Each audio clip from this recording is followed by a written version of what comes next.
Margaret Calloway drove the pitchfork into the dry earth and did not cry. She had not cried in 4 months, not at the funeral, not when the bankman came, not when her own brother told her to sell and be done with it. But standing alone in that field with blistered hands and a ranch that was swallowing her whole, she finally let one tear fall. Then she heard boots behind her, heavy, unhurried. A man who moved like he had nowhere to be and nothing left to lose. She did not turn around. Machuto. If this story already has your heart, subscribe to this channel and follow Margaret and Ethan all the way to the end. And drop a comment below telling me what city you're watching from. I want to see exactly how far this story travels. The summer of 1883 came to the Colorado high country like a slow fever, hot, relentless, and without mercy for the weak. Ethan Cole had been riding for 11 days when he crested the ridge above Calloway Valley and saw the ranch below. He almost kept going. He had been almost keeping going for 3 years. Almost stopping in Durango. Almost settling in a little town outside Pueblo. Almost taking that foreman job up in Wyoming before something cold and quiet in his chest told him to move on. A man like Ethan did not stop. Stopping meant putting roots down. Roots meant something to lose, and Ethan Cole had already lost everything worth losing once in his life, and he had no intention of doing it again. But his horse, a big gray he called Flint, slowed on her own at the top of that ridge. Ethan did not push her. He sat in the saddle and let his eyes sweep the valley below. It was a hard-working piece of land. He could see that much from up high. Long fencing that needed repair in 3 places he could already count. A barn that was sound but weathered. Cattle moving in the eastern pasture, too few hands moving with them. And in the middle distance a single figure driving a pitchfork into the ground with the kind of force that was not about farming. That was about fury. Or grief. Sometimes they looked the same from a distance. Ethan watched for a long moment. Then he clicked his tongue softly, and Flint started down the ridge. He told himself he was just looking for a meal and maybe a night's rest before pushing north. He told himself that the whole way down. Margaret Calloway heard the horse before she saw the rider. She pulled the pitchfork free and turned slowly because she had learned in the past 4 months that fast movements and sudden visitors rarely brought good news. The last man who had ridden up that road fast had been the bank representative from Denver, and he had left her with a number written on a piece of paper that she had torn into 4 pieces and thrown into the wind. The rider coming down her road was moving slow. He was big. She noticed that first wide through the shoulders, sitting straight in the saddle the way men did when riding was as natural as breathing.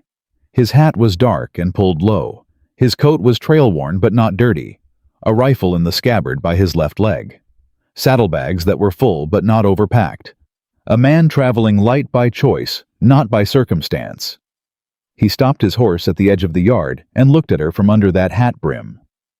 "Afternoon, ma'am." His voice was low and even. Not warm exactly, but not unkind. "Afternoon," Margaret said.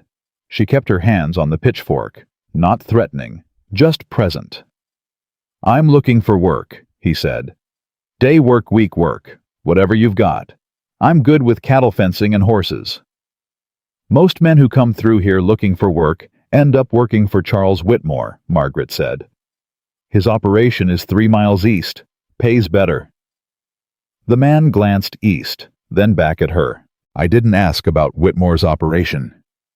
Margaret studied him. His face was weathered in the way that came from years of real outdoor living, not just summers. There was a scar along his jaw old enough to have faded to silver. His eyes were dark gray and steady, and they looked at her the way nobody in this valley had looked at her in 4 months, like she was a person making a decision, not a problem, waiting to be solved by someone else. "You got a name?" she asked. "Ethan Cole." "Where you from, Ethan Cole?" A pause, the briefest kind. "North," he said. Margaret almost smiled at that. North. Like that was an answer.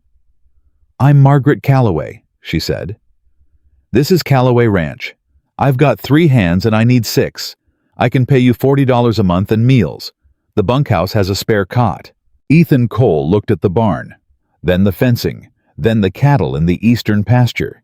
She watched him take an inventory of everything that needed doing, and she watched his face stay perfectly still the whole time. "I'll take it," he said. He stepped down from his horse in one clean motion. And that was how it started.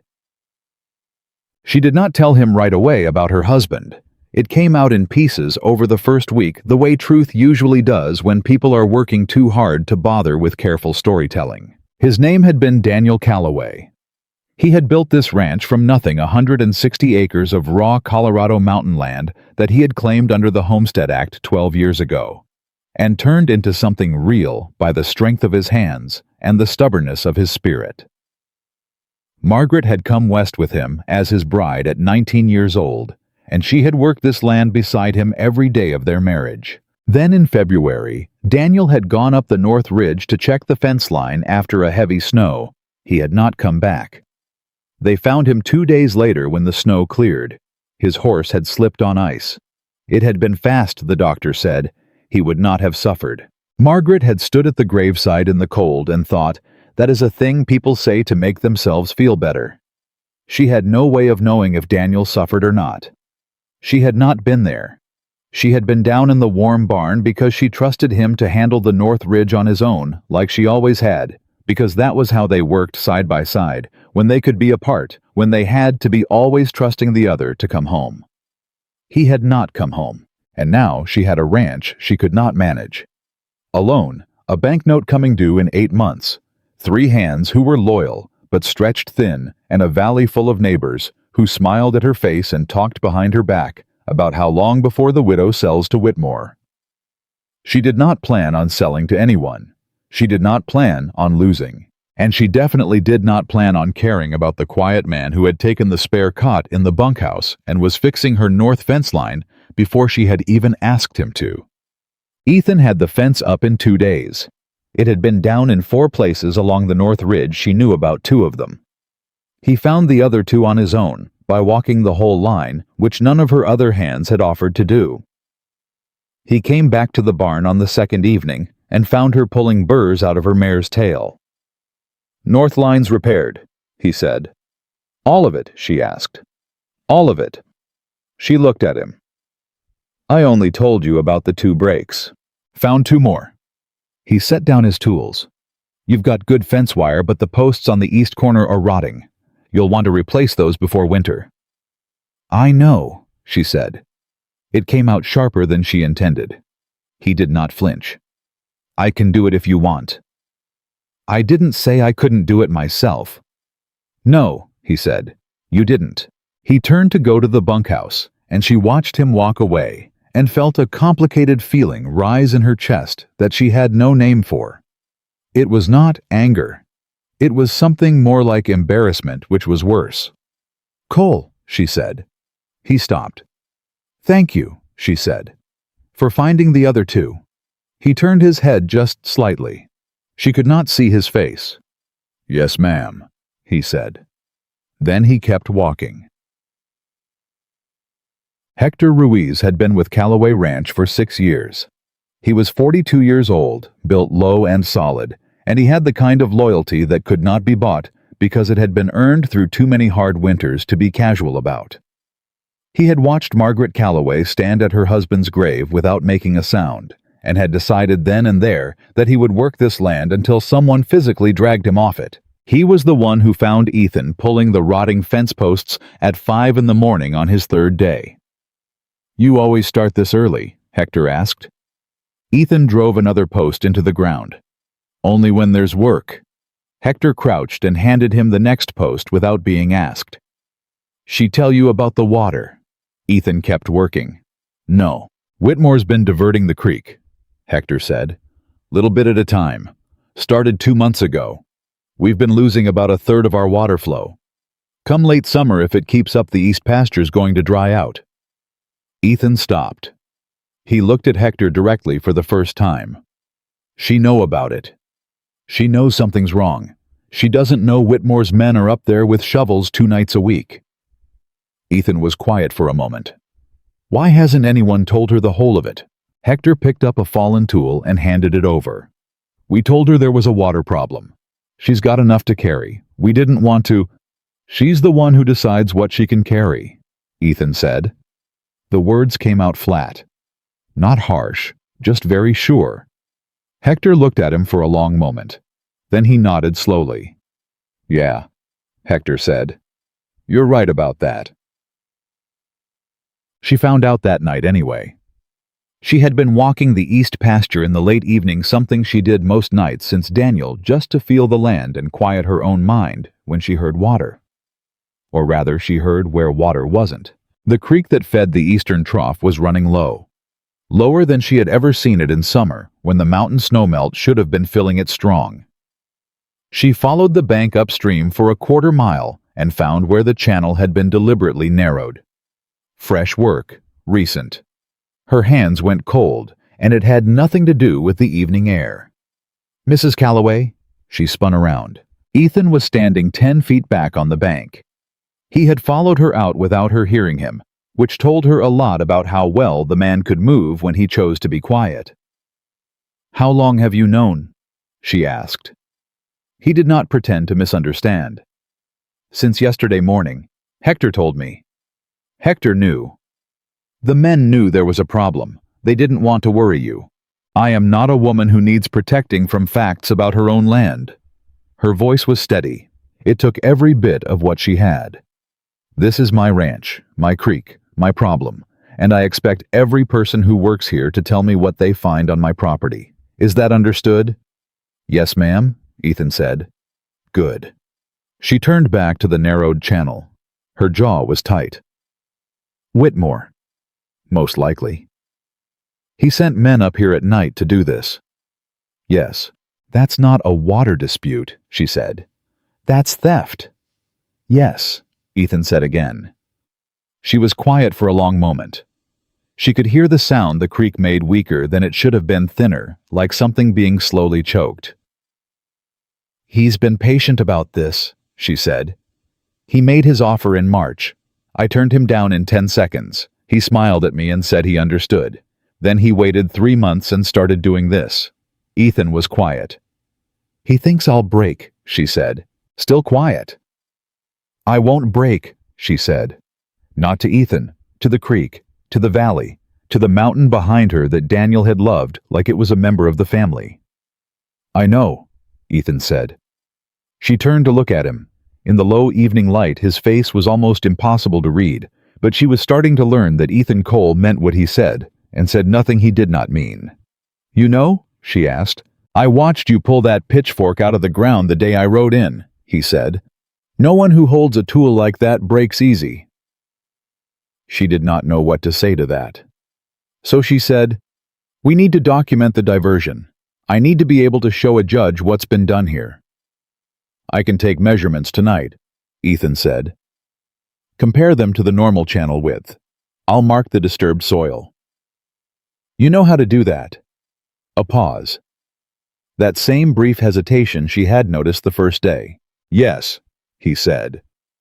She wanted to ask how. She wanted to ask a lot of things about Ethan Cole that she did not yet have the right to ask. So instead, she said, Then let's start now. He stepped up beside her, and together they walked the creek bank in the growing dark. Word traveled fast in a small valley. By the end of Ethan's second week at Calloway Ranch, people were talking in town. Margaret knew because she went to the general store on Thursday morning for supplies and felt the difference in how the room went quiet when she came in. She had learned to read silences. There were polite silences, which were just the natural pause of people surprised to see someone.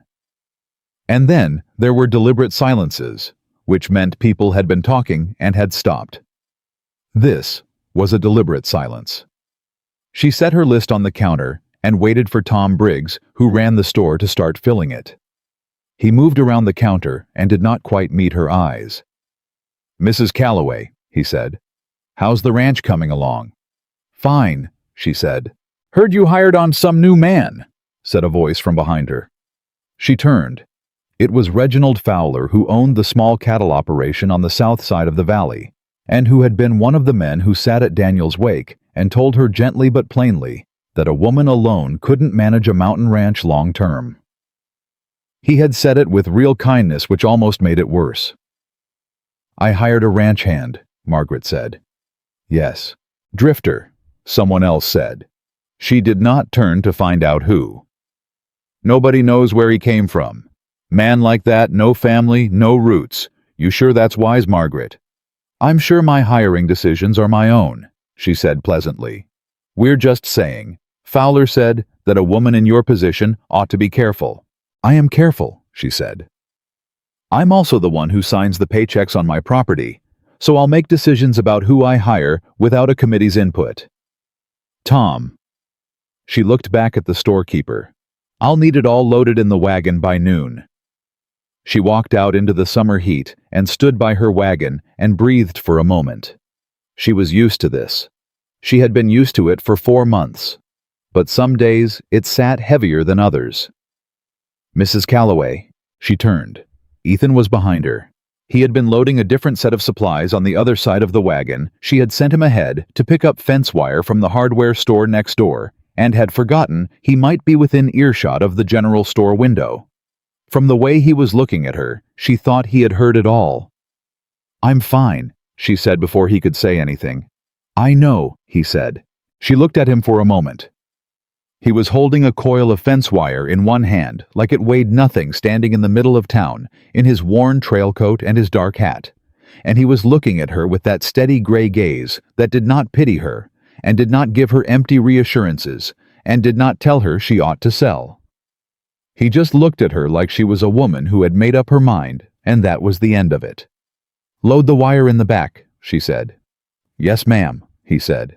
She climbed up to the wagon seat and picked up the reins and told herself that the feeling in her chest was nothing more than gratitude. That was all. Simple gratitude. She was almost convincing. On the 23rd day, Charles Whitmore came to the ranch himself. Margaret saw the dust from his carriage coming up the road from half a mile out, and had enough time to set down what she was doing and straighten her back and decide how she was going to handle this. She was standing in the yard when the carriage stopped. Whitmore was 55 years old and looked it not in the way of a man who had aged badly, but in the way of a man who had spent those years accumulating things. His clothes were expensive. His carriage was polished. He stepped down onto her dust like it was an inconvenience. "Mrs. Calloway," he said with the warm smile he always used, the one that never quite touched his eyes. "You're looking well." "Mr. Whitmore," she said. "I didn't know you were coming." "Just passing through?" he said, which was a lie, and they both knew it. Nobody passed through Calloway Valley. It wasn't on the way to anywhere. "I wanted to see how you were managing." "Very well," she said. "Glad to hear it." He glanced around the yard, not casually, but with the practiced eye of a man assessing an asset. "Summer's been dry." "It has." "Creek running low, I imagine." "We manage," she said. He smiled again. "Margaret and I hope I can call you Margaret since I knew your husband all those years. I think you're a remarkable woman. Truly. But remarkable women know their limits." He tilted his head. "My offer stands. Stands and increases, actually. I'm prepared to give you enough to buy yourself something smaller, somewhere easier. Start fresh." "I don't want to start fresh," she said. "I want to keep what Daniel built." "Daniel is gone," he said. And there was almost something genuine in his voice when he said it, a flicker of something that might have been respect. "And what Daniel built requires more than one person's will to sustain it." "Then it's a good thing I'm not one person," said a voice. Ethan had come around the side of the barn. He walked to the edge of the yard and stood beside Margaret, not in front of her, not between her and Whitmore, but beside her. The distinction was precise, and she felt it. Whitmore looked at him with the calm assessment of a man who had sized up opposition for decades. "And you are?" he asked. "Ethan Cole," he said. "Ranch hand." Whitmore looked at Margaret. "I wasn't aware you'd hired additional help." "My staffing decisions aren't your concern," she said. "Of course not." He looked back at Ethan for a moment, then back at her. His smile returned smoother now. "Think about what I said, Margaret. The offer won't stay on the table indefinitely." He glanced once more at the ranch, that assessing, calculating look, then turned back to his carriage. "Give it some thought. That's all I ask." He climbed in, and the carriage turned around and moved back down the road. Margaret did not move until the dust settled. "How much of that did you hear?" she asked. "Enough," Ethan said. She turned to look at him. "He's the one diverting the creek." "Yes. And he just stood here and talked to me about the creek running low, like he doesn't know exactly why." "Yes." She breathed out through her nose. Her hands were still at her sides, and she was keeping them there deliberately because she was very aware that she wanted to do something with them that would not be productive. "We need more than documentation," she said. "We need a legal claim, water rights established by prior use. Daniel registered this claim years ago. I have the papers inside." "Land office?" Ethan asked. "Territorial Commissioner," she said. "In Colorado Springs, 3 days' ride." He was quiet for a moment. "When?" he asked. She looked at him. He was not asking whether, just when. "We'll need someone to stay with the ranch," she said. "Hector can handle it for a week. I'll leave him clear instructions." "I can be ready to ride by Thursday morning," Ethan said. She studied him. "This isn't your fight, Cole." He looked at her with those steady gray eyes. "No," he said. "But I'm here." She held his gaze for a moment longer than was strictly necessary. "Thursday," she said finally. "Dawn." She walked back toward the house and did not look behind her, which was good because she was not entirely sure what her face was doing, and she did not want him to see it. Wednesday night, she could not sleep. She lay in the bedroom she had shared with Daniel for 12 years and stared at the ceiling and thought about what she was doing, what she was risking, and whether she was strong enough to finish what she had started. She thought about Daniel. Not his death. She had spent 4 months thinking about his death, and she was trying to learn to think about his life instead. She thought about the first winter they had spent here in the raw, unfinished house with 2 horses and 60 cattle and a whole mountain of uncertainty ahead of them. She had been 22 years old, and she had been terrified, and she had not said so, because Daniel was terrified too, and they had an agreement. She and Daniel, they could each be afraid, but they could not both be afraid out loud at the same time. So they took turns. She thought about that, about who she took turns with now. She thought about Ethan Cole, and his steady hands, and his quiet mouth, and the way he had stepped up beside her in the yard that afternoon, not in front, not behind, but beside. She thought that was a thing worth noticing. She got up before the sun and made coffee and had it ready when she heard boots on the porch. He knocked once before she opened the door. He was already packed, his saddlebags over one shoulder, his rifle cleaned and resting in the crook of his arm. He looked at the coffee cup she was holding out toward him. He took it without a word. She watched him drink it standing on her porch in the pre-dawn dark and thought about all the things she did not know about this man, where he was from, what he had lost. Why a man with his skills and his bearing was riding alone through Colorado mountain country without a home to go back to. "Were you married?" she asked. She did not mean to ask it. It simply came out. He was quiet for a moment. She watched his hand tighten slightly on the coffee cup. "Yes," he said. She waited. "She died," he said. "Long time ago. In a winter, I wasn't able to stop." He said it without self-pity, which somehow made it hit harder than if he had. Just the plain fact of it laid down like a tool at the end of a day's work. "I'm sorry," she said. "I know," he said. He finished the coffee and handed her back the cup. "Horses are ready," he said. "I'll get my things," she said. She went inside and stood in the kitchen for just a moment longer than she needed to. Then she picked up her bag and the land documents and the water rights papers, and she walked back out into the not yet morning. Ethan was standing at the horses with his back to her. He heard her come out and turned, and she saw something in his face for just a fraction of a second, something that he did not quite succeed in closing off before she saw it. Not warmth exactly. Or maybe it was. Maybe she had just forgotten what it looked like on a man who wasn't given to showing it easily. "Ready?" he asked. "Ready," she said. She mounted her horse without help the way she always did, and settled into the saddle and looked down the road ahead of them. The sky was turning from black to gray at the edges. The mountains were still dark shapes against it. They rode out together as the first light came over the eastern peaks, and Calloway Valley fell away behind them, holding its breath. The road to Colorado Springs was 3 days of hard riding through mountain country that did not forgive careless travelers. They did not talk much the first morning. Margaret had expected that. Ethan Cole was not a man who filled silence with noise, and she had lived long enough with a quiet man to know that silence between two people on a trail could mean a dozen different things. This one felt respectful, like he understood she needed to think, and was not going to interrupt her doing it. What she was thinking about was the land documents folded inside her saddlebag. Daniel had registered their water rights in 1871, 2 years after they first settled the valley. He had ridden to Colorado Springs himself, spent 4 days navigating the territorial land office, and come home with papers that he had stored in the tin box under the bedroom floorboard. The same tin box where he kept the deed to the property and their marriage certificate, and the letter from his mother that he had read so many times the creases had worn through. She had taken everything out of that box in February, the week after the funeral, sitting cross-legged on the cold floor at 2 in the morning, because she could not sleep, and she needed to know exactly what she had and what she was working with. What she had was 160 acres of mountain land, legal and clear.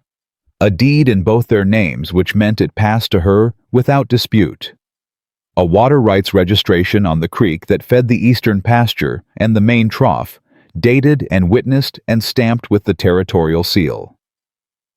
What she was working with was the knowledge that legal documents only meant as much as the people enforcing them were willing to make them mean. And out here in the high country, enforcement was slow, and the men doing it were spread thin and easily influenced by the names of people who had money and relationships and the patience to wait out a widow.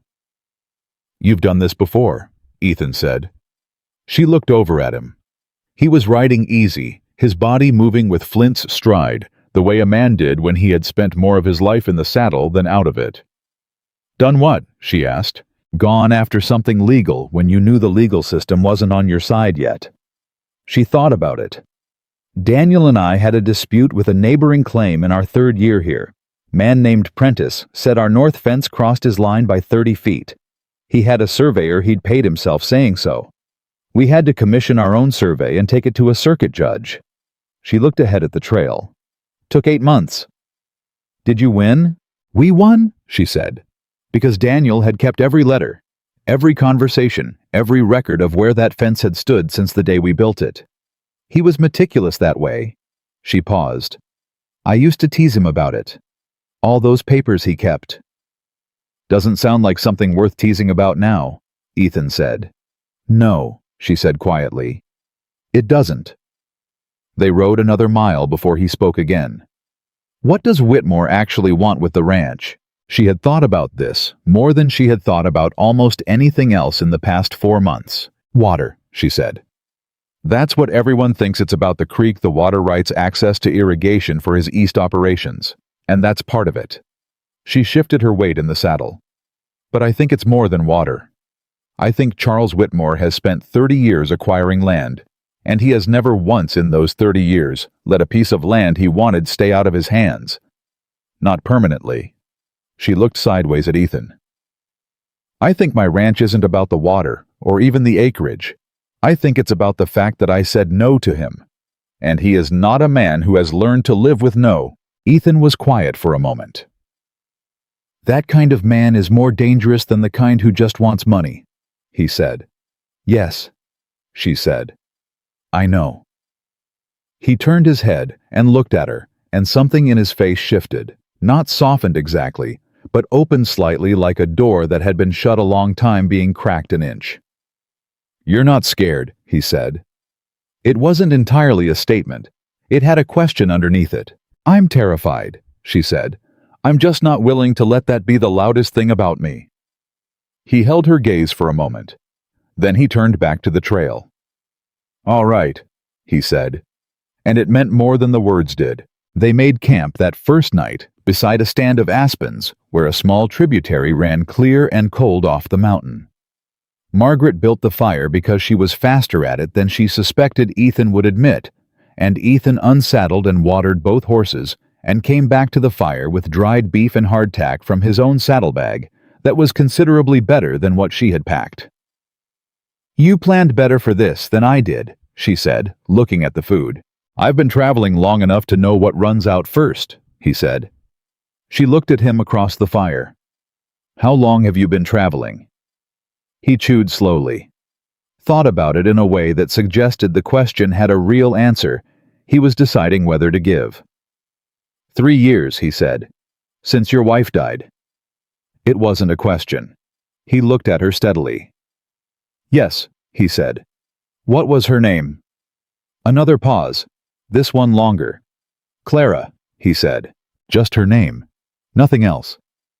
But the way he said it, flat and careful like a man stepping on ice he doesn't trust, told Margaret that Clara was a wound that had not closed so much as gone quiet, which was a different thing entirely. "I'm sorry," she said again, the same words as before. "You said that already," he said, not unkindly. "I know," she said. "I meant it both times." Something moved in his face, quick and small like a fish turning in dark water, gone before she could name it. "Get some sleep," he said. "We've got 2 long days ahead." She lay down on her bedroll and looked at the sky through the aspen leaves and thought about a woman named Clara and a man who had been riding for 3 years because standing still hurt too much. She understood that she realized, more than she would have expected to. She was asleep before she finished the thought. The second day was harder. The trail climbed before it descended, and the horses worked for every mile of it, and by midday, the summer heat had settled over the high country like a weight. Margaret rode without complaint, which Ethan had already come to expect, and she navigated the switchbacks with the confidence of a woman who had ridden these mountains most of her adult life. It was 2 hours past noon when they came around a bend and nearly rode into 3 men blocking the trail. Margaret pulled her horse up short. Ethan was stopped between her and the men without having appeared to consciously move there. The 3 men were on horseback. They did not have weapons drawn, but the one in the center had his hand resting on his sidearm in a way that was not accidental. Margaret recognized one of them, Boyd Greer. He worked for Whitmore.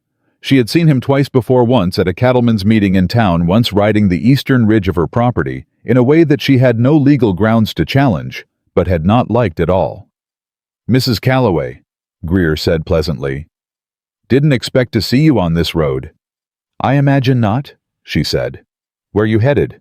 "That's my business," she said. He smiled. He had a smile that worked hard to look friendly, and didn't quite get there. "Long way from home for a woman alone." "She's not alone," Ethan said. Greer looked at him. His eyes moved over Ethan in that practiced way of men who assessed other men for threat level. Whatever he found in Ethan's gray gaze and still posture, it kept his hand from moving any further toward his weapon. "Cole," Greer said, like he already knew the name, which meant Whitmore had been paying attention, which meant they had known she might make this trip. "You ought to turn around," Greer said, looking back at Margaret. "Road gets rough up ahead, dangerous for a woman." "Then I'll be careful," Margaret said. "I'm serious, Mrs. Calloway. Mr. Whitmore wouldn't want to see you come to harm, and yet Mr. Whitmore has been systematically diverting my water supply for 2 months, she said pleasantly. So his concern for my welfare seems somewhat selective. Greer's smile stayed in place, but his jaw tightened. That's a serious accusation. It's a documented fact, she said, which is exactly why I'm on this road. A silence held between them. Mountain wind, horses breathing, the distant sound of a hawk somewhere above. Then Ethan said very quietly, "Move aside." Just that. 2 words. Greer looked at him again. There was something in Ethan's stillness that was not the stillness of a man who was waiting. It was the stillness of a man who had already decided what came next, and was simply giving the other party a chance to make a different choice. Greer made the calculation. She could see it happen in his face. He moved his horse to the side of the trail. The other 2 men followed without a word. Margaret rode forward, and did not look at them as she passed. Ethan rode behind her close and unhurried, and she heard no movement from Greer's men until they were 50 yards clear of the blockade. Then she let herself breathe. "They'll send word to Whitmore," she said. "Already have, most likely," Ethan said. "Someone's been watching the road." She glanced back. The trail was empty. He knew we were coming. He suspected. Now he knows. She looked at Ethan. "Does that change anything?" He thought about it for a beat. "Means we move faster in Colorado Springs. Get to the commissioner before Whitmore can get a message there ahead of us." "Can he do that? Get a message there first?" "He's got money, and he's got riders," Ethan said. "Yes, he can." Her hands tightened on the reins. "Then we don't stop tonight," she said. Ethan looked at the sky, judged the light. "We'll lose an hour by nightfall," he said. "I know. Horses need rest, or they won't be good for the last day." 4 hours, she said. "We rest 4 hours and ride the rest by moonlight." He looked at her for a moment. 4 hours. He agreed. They pushed on. They made Colorado Springs by late morning of the third day, tired and trail-dusted, and running on determination and black coffee that Margaret had heated over a fire at 3 in the morning while Ethan held the horses. The Territorial Land Commissioner's office was on the main street in a building that looked more substantial than most of what surrounded it, a deliberate statement about the authority it represented. Margaret pushed through the door without hesitating. The clerk at the front desk was young. He looked up at her with the particular expression of a young government man who had learned to be cautious with women who came in looking like she did, road-worn and absolutely clear-eyed, and not inclined to wait. "I need to speak with Commissioner Hale," she said. "The commissioner is—" "I've ridden 3 days from Calloway Valley," she said. "I have documented evidence of illegal water diversion on registered land, and I have reason to believe that the man responsible has a faster horse than I do, and may have already sent a message to this office. So I would appreciate very much if you would tell the commissioner that Margaret Calloway is here, and that this is a legal emergency." The young man looked at Ethan, who was standing behind her and slightly to the left, and saying nothing. Then he got up and went through the inner door. Margaret stood at the counter. She did not fidget.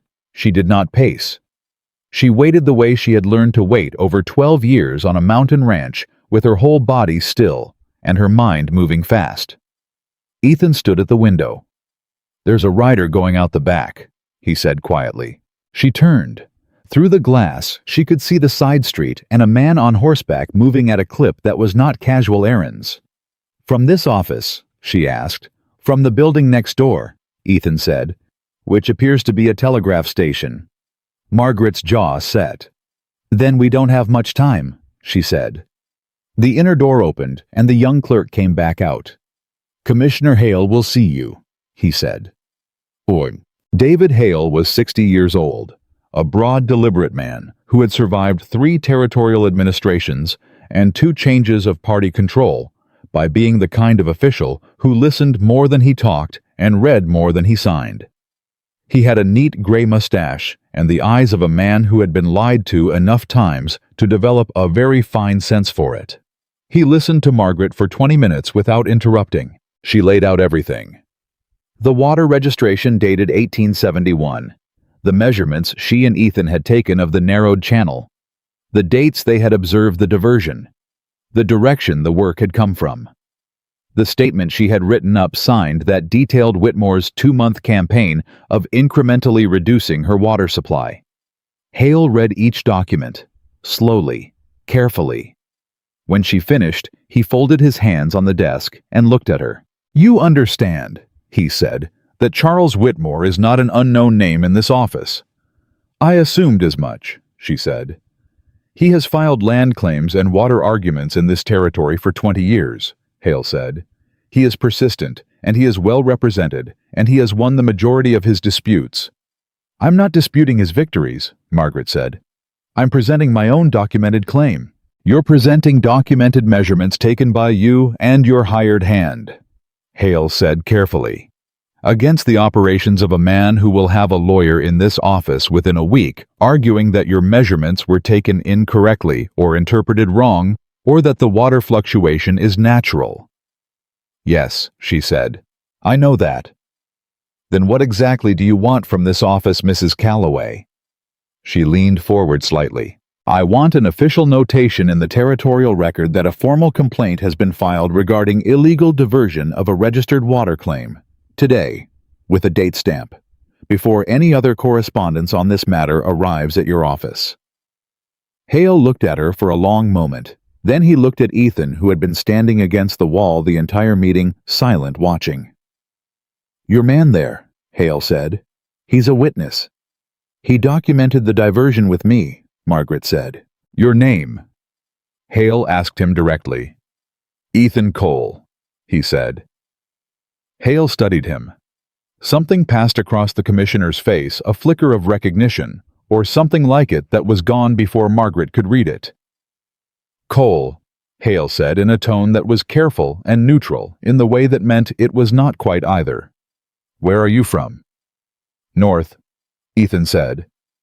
Hale held his gaze for a moment. Then he turned back to Margaret.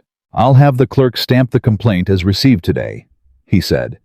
You'll want to leave copies of all these documents with this office and keep your originals. He picked up his pen. And Mrs. Calloway, I'd recommend you find a lawyer.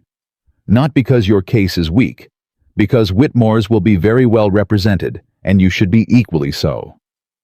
Do you know one? She asked. In this territory. Someone who isn't already working for Whitmore. Hale almost smiled. There's a man named Abraham Pruitt in Pueblo. He's handled water rights cases before, and he is not on Whitmore's payroll, mostly because he has made a point of keeping it that way. He wrote something on a card and handed it across the desk. Tell him Hale sent you. Margaret took the card and looked at it. Thank you, she said. She stood. She put out her hand, and Hale shook it, something she suspected he did not do with every person who walked through his door, and she walked out of the office with Ethan behind her. The midday sun hit her full in the face as she stepped onto the street. She stood there for a moment blinking. We got the date stamp, she said. Yes, Ethan said. He knows something about you, she said, not accusing, just saying it. A pause. He might, Ethan said. She looked at him. He was looking at the street, his hat pulled just slightly lower than usual. Are you going to tell me what it is? She asked. A long silence, the kind she was beginning to recognize as the Ethan Cole version of deciding something. Not today, he said. She held his gaze for a moment. Then she looked down at the card in her hand. Pueblo is a day east, she said. I know, he said. If we leave now, we can make it by tomorrow evening, he said. She looked up at him. I told Hector a week, she said. I know. The ranch is... Hector can handle it, he said. She looked at the card again. Abraham Pruitt, Pueblo. She thought about going home. She thought about what was waiting for her at home, the creek getting thinner, Whitmore getting more patient, winter coming in 5 months, and a banknote she could not pay if the cattle lost water, and wait. She thought about the rider she had seen leaving the telegraph station. She put the card in her pocket. We'll need supplies for the road, she said. I'll handle it, he said. Give me an hour. She nodded. She watched him walk down the street, and she stood in the sun and thought about a man who said not today when she asked him what someone knew about him, and about whether she had any right to ask more than that, and about what it meant that she kept wanting to. Then she went and found them 2 fresh horses to rent for the Eastern Road, because hers and Ethan's had earned a rest. She was a woman who knew how to keep moving. Pueblo was not Colorado Springs. It was rougher, louder, and smelled of the smelters that had been pulling silver and lead out of the mountains for a decade. Margaret had been there twice before, and neither time had been for pleasant reasons. They rode in late the following evening, tired in the specific way that came from too many miles and too much at stake, and found a boarding house on the main street with a respectable proprietress who did not raise an eyebrow at a woman and a man arriving together and asking for separate rooms. Margaret appreciated that more than she said. They found Abraham Pruitt the next morning at his office on a side street that was easy to miss if you didn't know to look. He was a small, wiry man in his mid-50s, with ink-stained fingers, and the deeply focused attention of someone who read everything twice before he trusted it. He read Margaret's documents twice. Then he set them down and looked up. "Charles Whitmore," he said. "Yes," she said. "I know Whitmore," Pruitt said. "He said it the way you'd say you knew a thunderstorm was coming. Not personal, just accurate and full of information. And I know what he does with water rights. He has been doing a version of this same thing to smaller landowners in this territory for 15 years. Slow diversion, incremental, always with a plausible explanation ready. Natural variation, he says. Seasonal fluctuation, he says." Pruitt tapped the measurement documents. "But you've got something most of them didn't have." "What's that?" Margaret asked. "You've got a date stamp from Hale's office that predates anything Whitmore can file." He looked at her directly. "How did you get in to see Hale?" "I asked," she said. Pruitt looked at her for a moment, with a slight expression that might have been the beginning of a smile. "Most people who try to see Hale get told he's in meetings until next month." "I was specific about the urgency," she said. Pruitt looked at Ethan, who was seated in the corner chair and had been quiet since they arrived, observing with that stillness of his. "And you're the witness?"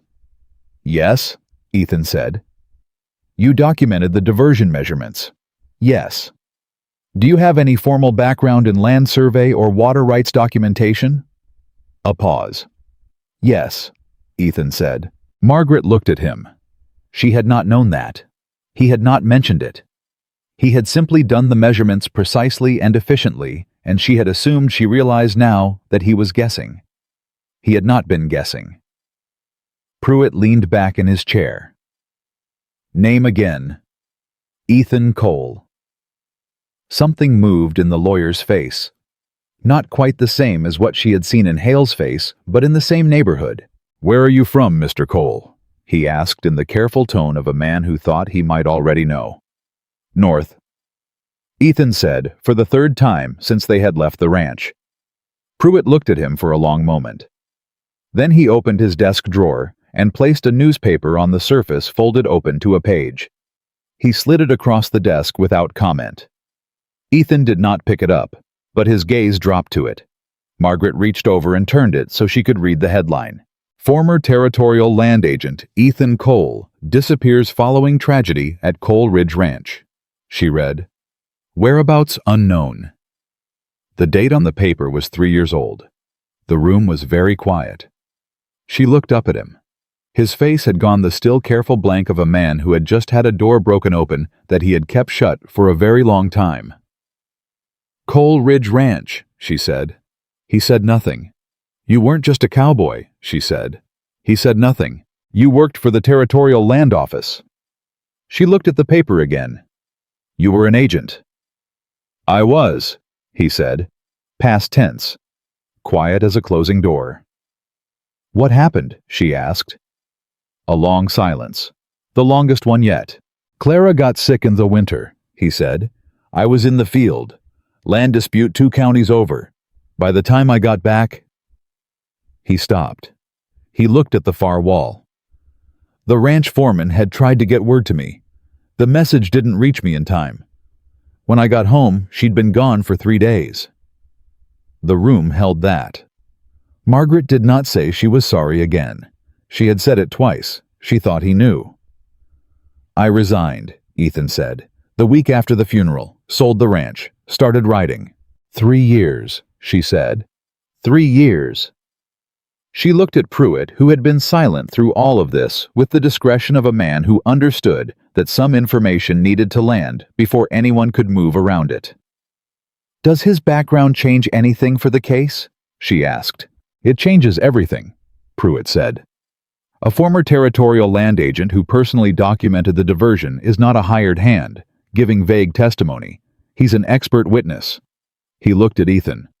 "If you're willing to serve in that capacity." Ethan was quiet. "It means putting your name in the record," Pruitt said. "Publicly." "I know what it means," Ethan said.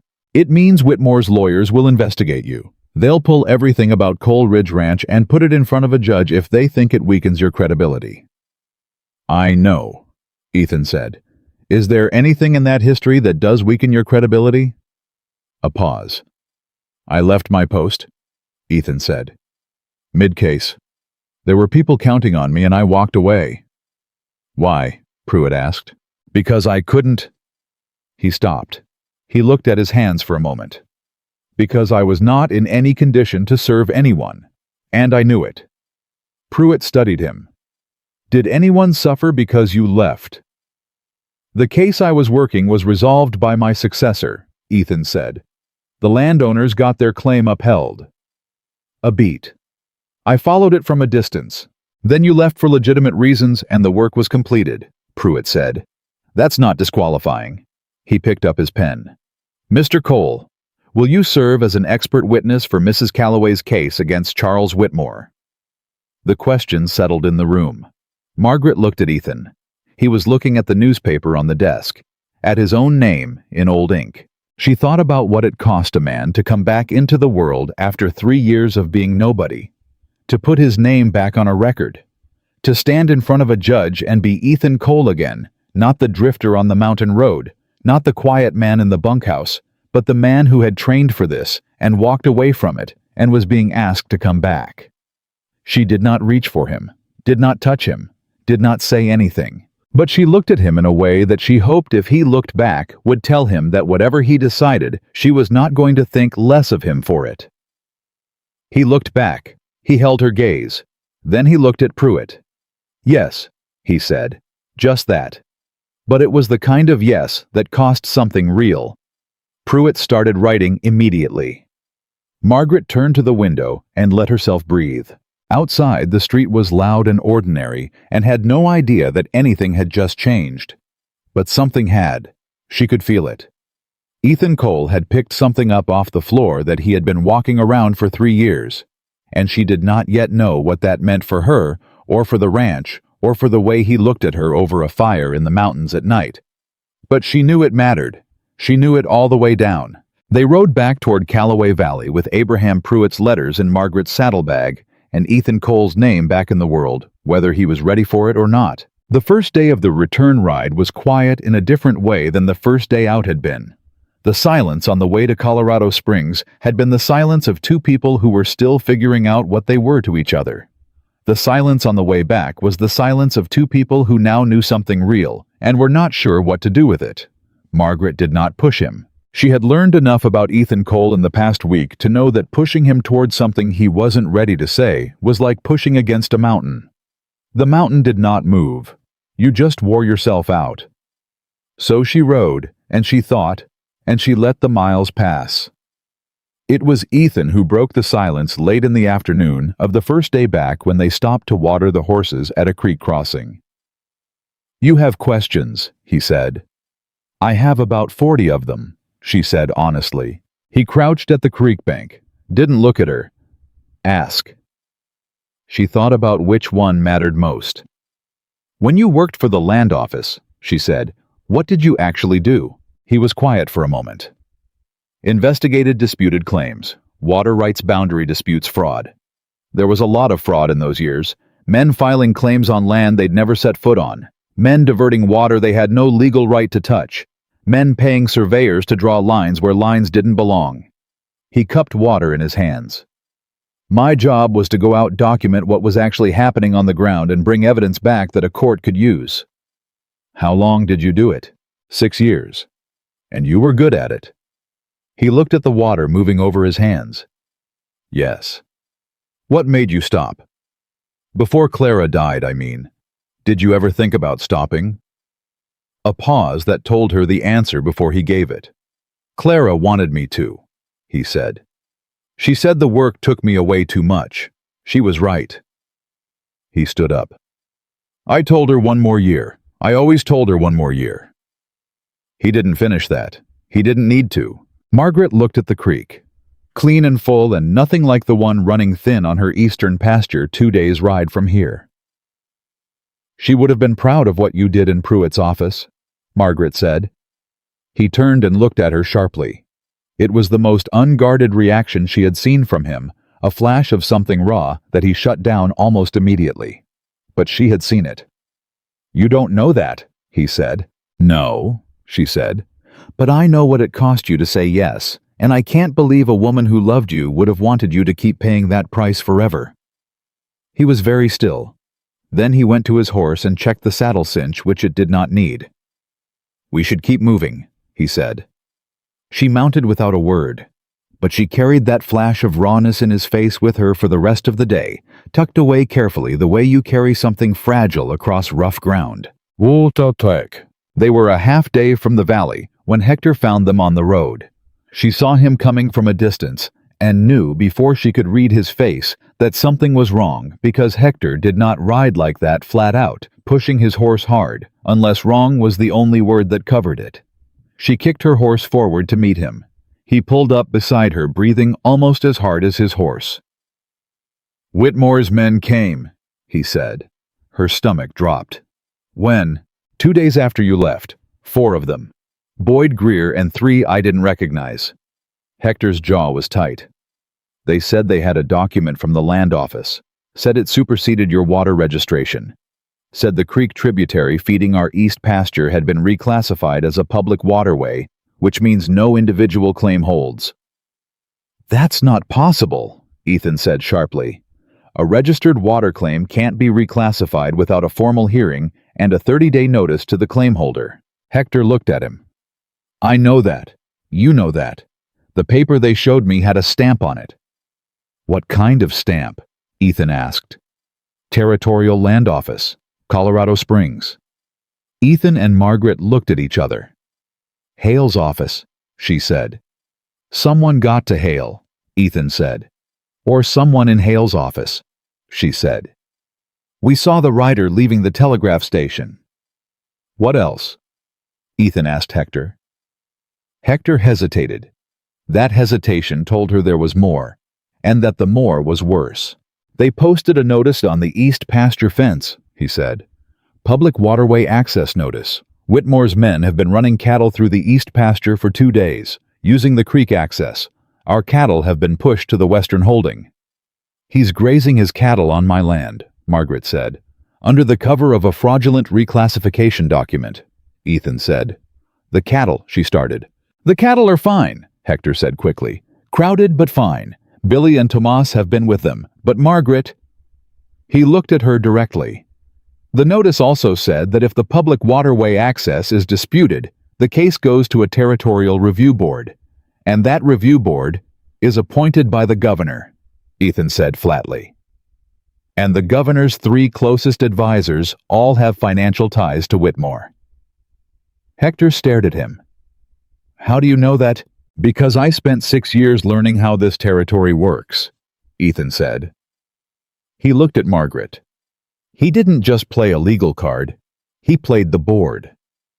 She sat on her horse on that road and felt something cold move through her that had nothing to do with the mountain air. She had thought she was winning. She had ridden 3 days to Colorado Springs, gotten the date stamp, found Pruitt, secured an expert witness. She had done everything right, and Whitmore had come through her back door while she was doing it. "He knew," she said. "He knew exactly where we were going and why, and while we were filing a formal complaint, he was generating a counter-document to make that complaint look like a dispute over a public waterway."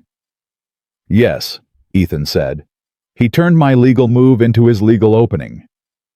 "Yes." She breathed slowly, in and out. "How do we fight a fraudulent document from the land office?" she asked. "We prove it's fraudulent," Ethan said. "The reclassification of a registered water claim without formal notice is a procedural violation. It doesn't matter what the stamp says. If the procedure wasn't followed, the document isn't valid."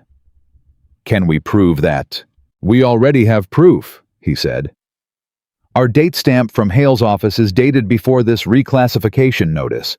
If Hale's office issued a reclassification the day after we filed our complaint, without the required 30-day notice to you as the registered claim holder, that's not just irregular. That's corruption." The word landed like a stone. "You're saying someone in Hale's office issued a fraudulent document," she said. "I'm saying someone in Hale's office issued a document that cannot be legally valid under territorial procedure," he said carefully. "Whether it's fraud or error, the effect is the same, and Pruitt needs to know about it today." "We can send a telegraph from town," she said. "We need to move fast," he said, "before Whitmore files the reclassification with the review board. Once it's formally in front of the review board, the timeline changes." She looked at Hector. "Get back to the ranch. Tell Billy and Tomas to hold position on the west pasture. Don't move the cattle. Don't engage with Whitmore's men. Don't give them any reason to escalate." "And if they push?" Hector asked. "Then they push," she said. "And we document every minute of it." Hector turned his horse without another word and rode hard back toward the valley. Margaret looked at Ethan. "Town first," she said. "Town first." He agreed. They rode. The telegraph to Pruitt cost her 40 cents and took 11 words to explain everything she needed him to know. Ethan wrote it. He had a particular gift she was learning for compressing large and complicated things into very few words. Fraudulent reclassification issued day after our filing. Procedural violation. Whitmore grazing on Calloway land. Need injunction. Come immediately. Pruitt's reply came in 4 hours. On my way. Do not move cattle. Do not speak to Whitmore or his men. Document everything. Arriving Thursday. It was Monday. 3 days. She walked out of the telegraph office and stood in the main street of town and thought about 3 days and everything that could happen to a ranch in 3 days. He's going to keep pushing the cattle west, she said. Yes, Ethan said. If they reach the West Creek tributary before Thursday, they won't, he said. She looked at him. You don't know that. I know that Whitmore wants this to look legal, he said. He's not going to have his men drive your cattle off the land because that's obviously wrong. He's going to use the reclassification to crowd your operation slowly, make it unsustainable, and wait for you to give up. He met her eyes. Which means we have 3 days, and he's going to use them the same way we are. Carefully. You know how he thinks, she said. I know how men like him think, he said. I spent 6 years on the other side of men like him. She looked at him for a moment, at the lines of his face that were tired from a week of hard riding and carrying something he'd put down and picked up again. Why did you really stop at my ranch? She asked. He looked back at her. I told you. My horse slowed down. Ethan. He held her gaze for a long moment, because it looked like a place that was fighting to stay alive, he said.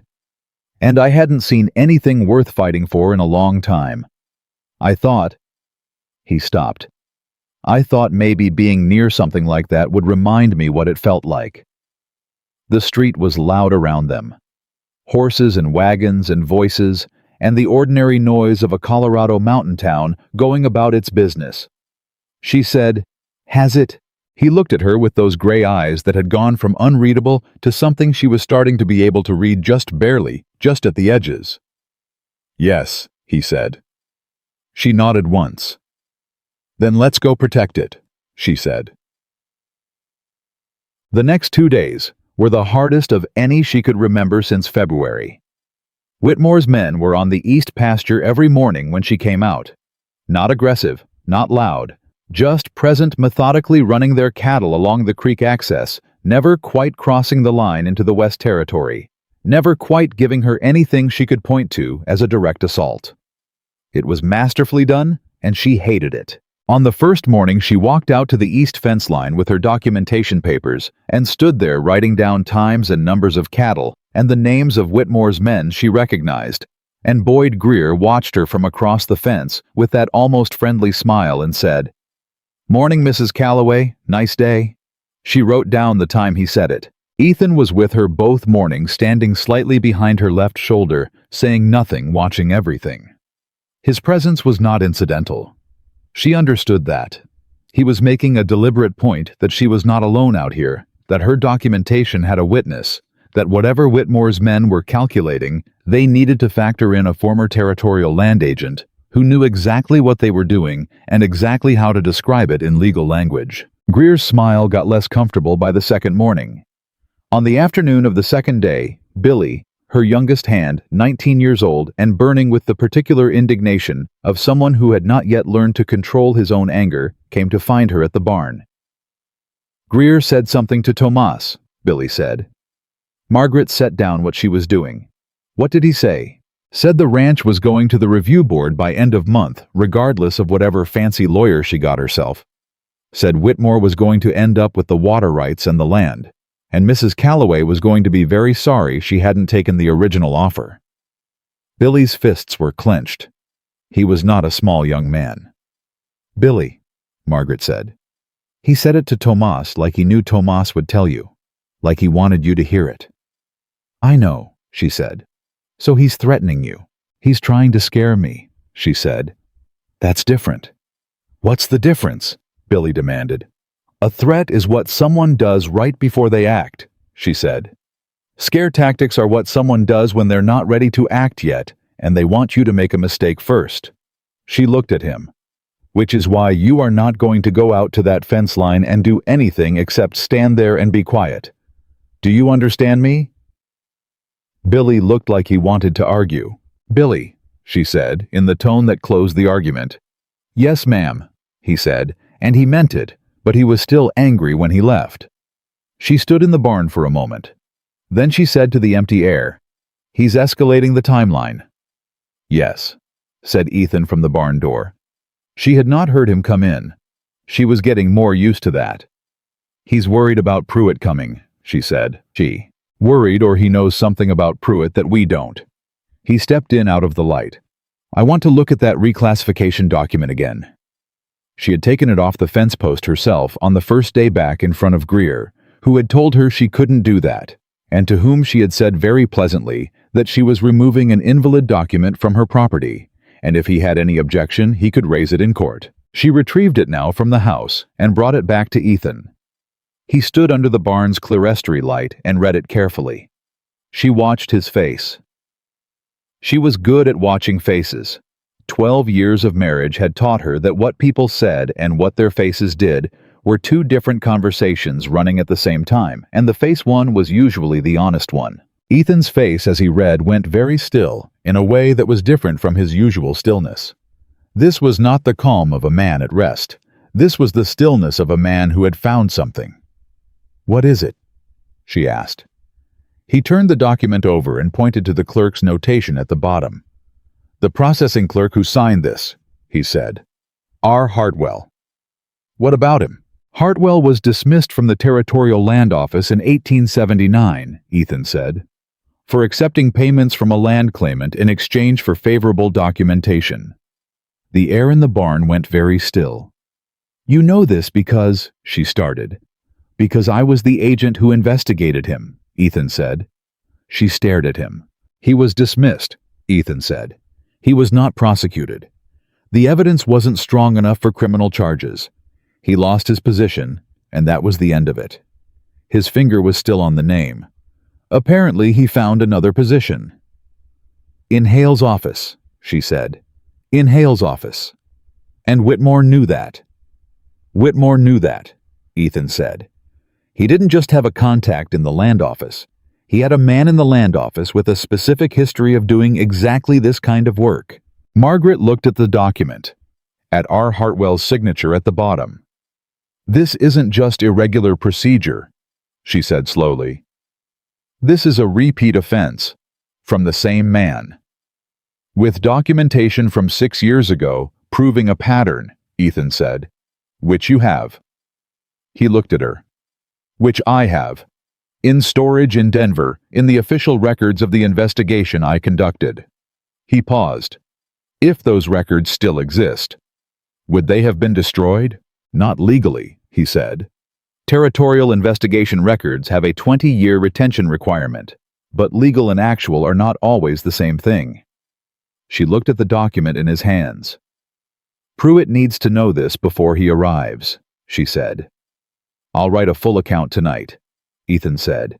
Every detail I remember from the Hartwell investigation. We send it ahead by telegraph tomorrow morning. She nodded. Then she looked at him with something she had been holding back for 2 days. When this is over, she said, whatever Pruitt needs from you. Testimony, records, your name on documents, it's all going to come out. Everything about Cole Ridge, about Clara, about why you left. He held her gaze. I know, he said. Are you ready for that? A silence. No, he said. But I'm going to do it anyway. She did not say anything. She just looked at him.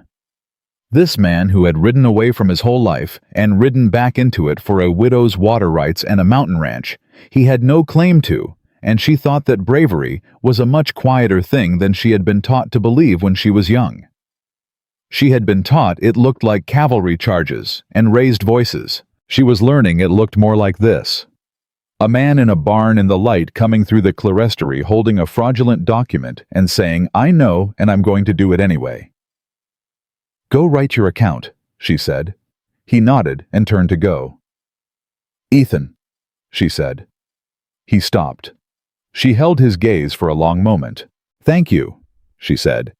Not for the document, not for the testimony, for all of it, for stopping at her gate 6 weeks ago, for saying yes in Pruitt's office, for standing beside her at the fence line every morning. He understood. She could see it in his face. Yes, ma'am, he said quietly, and he walked out into the evening. Pruitt arrived Thursday morning on a horse that had been ridden hard and with a leather case full of documents that he had apparently not stopped compiling since their telegraph. He came in, shook Margaret's hand, shook Ethan's hand, sat at the kitchen table with coffee, and spent 20 minutes reading the Hartwell notation analysis that Ethan had sent ahead. Then he set the papers down and said, This changes everything. Does it help us? Margaret asked. It does more than help, Pruitt said. A fraudulent reclassification document signed by a man with a prior documented history of accepting payments for favorable documentation is not a procedural error. That's criminal conspiracy. He looked at Ethan. And you have the original investigation records. In Denver, Ethan said. I sent a telegraph to the records office this morning, requesting certified copies. How long? 1 week minimum, possibly 2. We may not have 2 weeks, Pruitt said. Whitmore's lawyers will try to file the reclassification with the review board as soon as possible. Once it's before the board, the burden of proof shifts.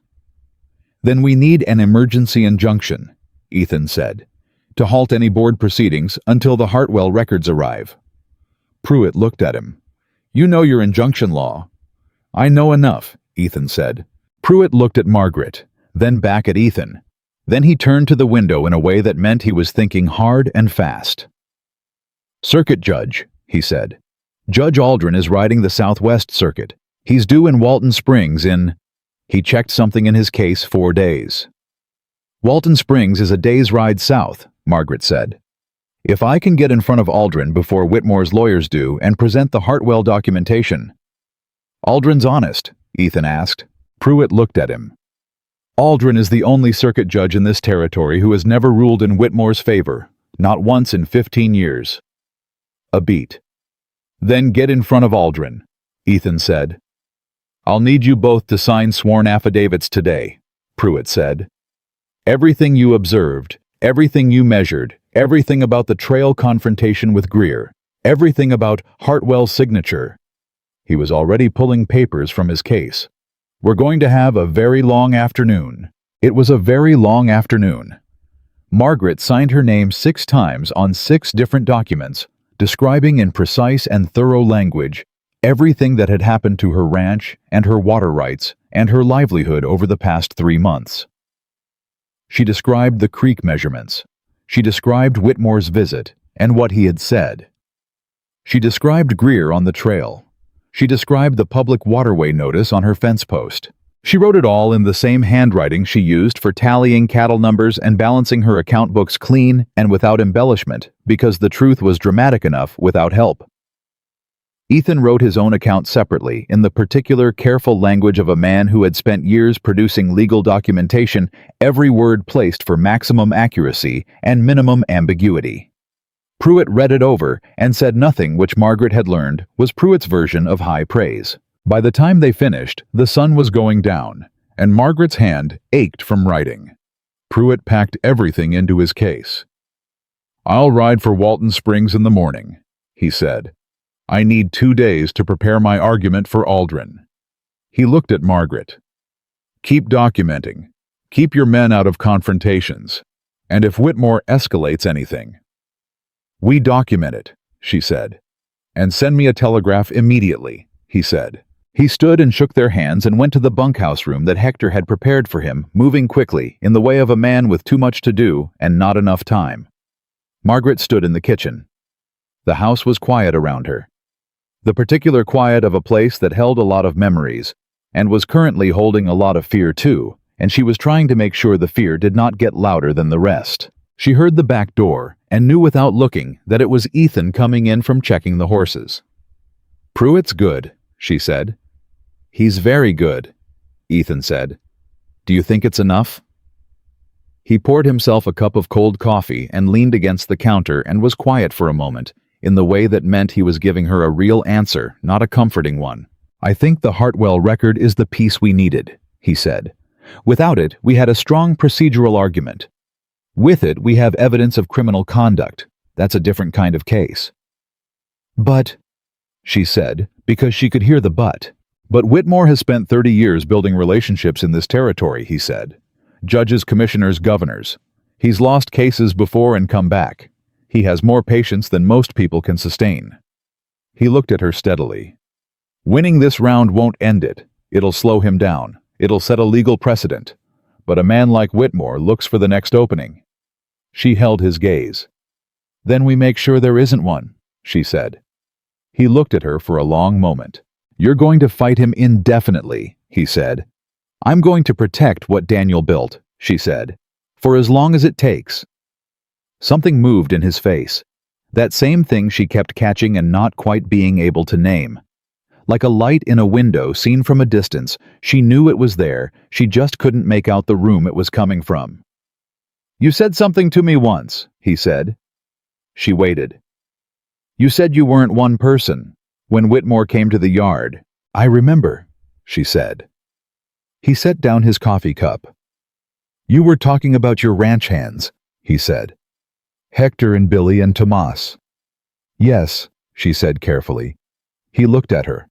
"But the thing is," he said, his voice very quiet, "I don't think that's all you meant." The kitchen held that. Margaret's heart was doing something she was going to pretend for the moment was not happening. "Ethan," she started. The back door opened. Hector, moving fast, not knocking, which meant something was wrong. "East fence," he said. "Whitmore's men just cut it."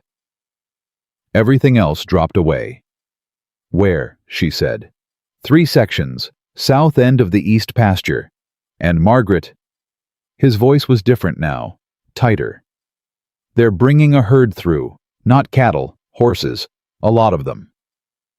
Ethan was already moving past her toward the door. "How many men with them?"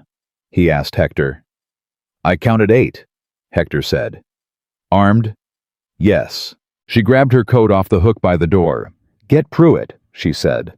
"Get him up and get him out to the east fence now. I want a lawyer watching every second of this." She looked at Ethan. "Don't engage them. No weapons. We watch. We document." "And if they push past the fence line into the west pasture?" Hector asked. She looked at him. "Then they're on my land without legal authority, and we have our injunction argument handed to us," she said. "Let them come." She walked out into the dark Colorado night with her jaw set and her hands steady, and her heart somewhere between terrified and absolutely certain, which was a feeling she was beginning to recognize as her most natural state. Behind her, Ethan matched her stride without being asked. And in the dark and the high mountain summer, Calloway Ranch held its breath for what was coming. The east fence was down in 3 clean sections, cut with wire cutters not broken by accident or weather. Margaret saw that immediately when they got there. This was not careless damage. This was deliberate and precise, the kind of work done by men who knew exactly what they were doing and had been told exactly where to do it. Whitmore's horses were already coming through. 8 men on horseback moving a remuda of maybe 40 horses through the gap in her fence line across her land toward the creek that ran along the eastern boundary of her west pasture. The horses were not stampeding. They were being driven calmly, professionally by men who rode like they did this every day and expected no resistance. That calm was the most frightening thing about it. Margaret stood at the fence line with Ethan on her left and Hector on her right, and Pruitt 3 steps behind them, still pulling on his coat, and she watched Charles Whitmore's operation move through her property with the unhurried confidence of people who believed the law was already on their side. Boyd Greer rode up to the gap and stopped. "Mrs. Calloway," he said, "you shouldn't be out here this late." "This is my land," she said. "I'll be out here whenever I choose." "Public waterway access," Greer said. He pulled a folded document from his coat and held it up, not handing it to her, just displaying it. "We have the right to move stock through to the creek." "That document is fraudulent," Pruitt said from behind her. He stepped forward, and in the darkness his voice carried the particular authority of a man who had been woken up for exactly this situation and was not remotely intimidated by it. "Abraham Pruitt, attorney for Mrs. Calloway. The reclassification you're relying on was processed by a clerk named R. Hartwell, who was dismissed from the Territorial Land Office in 1879 for accepting payments in exchange for favorable documentation. We have the original investigation records." Greer's horse shifted under him. "I don't know anything about that," Greer said. "I have a document with a territorial stamp." "You have a fraudulent document with a territorial stamp," Pruitt said. "And every man here who is acting on it is participating in what may constitute criminal trespass and conspiracy to defraud a registered landowner." He looked at the men moving horses through the gap, then back at Greer. "I would strongly advise you to stop your operation right now and remove your animals from this property. Because I am writing down the names of every man I can identify, and the number of animals currently on Mrs. Calloway's land. And I will be presenting all of that to Circuit Judge Aldrin in Walton Springs in 3 days." Silence. The kind that had weight in it. One of the other riders, a man Margaret didn't recognize, older, with the bearing of someone who made decisions rather than took orders, walked his horse up beside Greer and looked down at Pruitt. "You got a name?" he said. "Abraham Pruitt," Pruitt said. "Pueblo. I've been practicing water rights law in this territory for 22 years, and you are." The man looked at him for a long moment. Then he looked at Margaret. Then he looked at Ethan, and whatever he saw in Ethan's face and posture made something shift in his expression. He turned his horse and rode back into the remuda. Margaret heard him say something low to the other riders.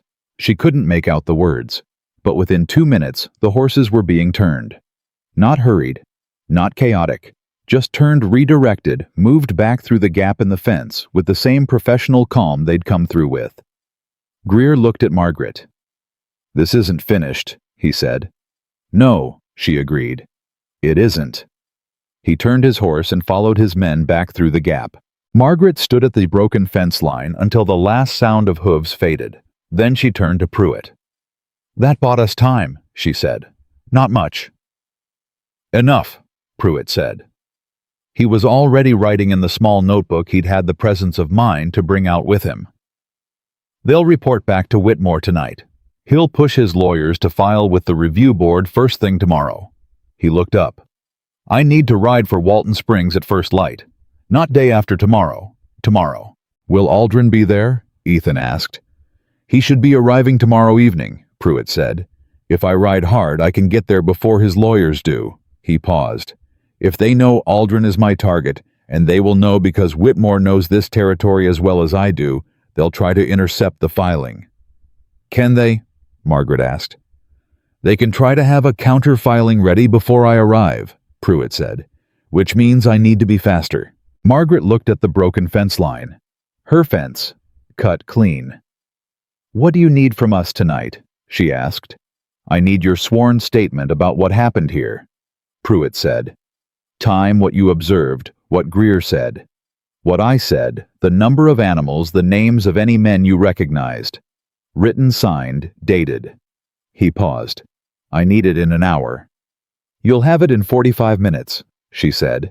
She turned to Hector. Get the fence repaired as much as you can tonight. I want documentation of the cut wire, don't throw it away. Keep the sections that were cut. Hector nodded and moved without another word. She turned to Ethan. I need paper and lamp. Kitchen table, he said, and they walked back to the house together in the dark. Tiens. She wrote the statement at the kitchen table with Ethan standing at the window, watching the east pasture, and Pruitt sitting across from her reviewing his own notes. She wrote fast and clean and without stopping, and when she finished, she read it back once and signed it and handed it to Pruitt. He read it, made 2 small notes, said, "This is exactly what I need." Then he stood and shook her hand and shook Ethan's hand and said, "I'll send word from Walton Springs the moment I have something from Aldrin." He was packed and gone within 20 minutes. They heard his horse leave at a gallop in the dark. Margaret stood in the kitchen. The house was quiet again. She realized her hands were shaking slightly, and she pressed them flat against the table surface and breathed until they stopped. "You did well tonight," Ethan said. She looked up at him. He was still at the window, but he had turned to look at her. "I did what needed doing," she said. "That's what doing well looks like," he said. She looked down at the table, at the lamp, at the grain of the wood Daniel had planned smooth 12 years ago. "He's going to come back harder," she said. "Whitmore. Whatever we do in Walton Springs, he's going to find another way." "Yes," Ethan said. "I need you to be honest with me," she said. Not reassuring, honest. He came away from the window and sat down across from her, which surprised her slightly. Ethan Cole did not often sit at her kitchen table. He used the bunkhouse. He used the barn. He stood in doorways and windows. Sitting across from her in lamplight was different. "Honestly," he said, "I think Pruitt gets the injunction. I think Aldrin grants it because the Hartwell precedent is too clean to ignore. And I think Whitmore's lawyers spend the next 2 months arguing procedural points while the injunction holds. And then the Hartwell records arrive from Denver. And then there's a real case with real evidence in front of a real judge who has never once ruled in Whitmore's favor. And then," he paused, "Whitmore is smart enough to know when a legal fight has turned against him. Men like him don't keep fighting losing battles in court. They cut their losses and look for other angles." "Other angles," she said. "He might try to buy adjacent land, control your access to the main road, challenge your cattle grazing permits on the northern acreage." He looked at her steadily. "He doesn't stop. I told you that. But he adjusts. And every adjustment he makes will be a smaller attack than the last one because each time he loses ground in the record." She thought about that. About years of small adjustments. About fighting this man by inches for the rest of her working life. "That's a long way to live," she said. "Yes," he said, "but you'd be living it on your land." She looked at him across the lamp's light. "You said something earlier tonight," she said, "before Hector came in."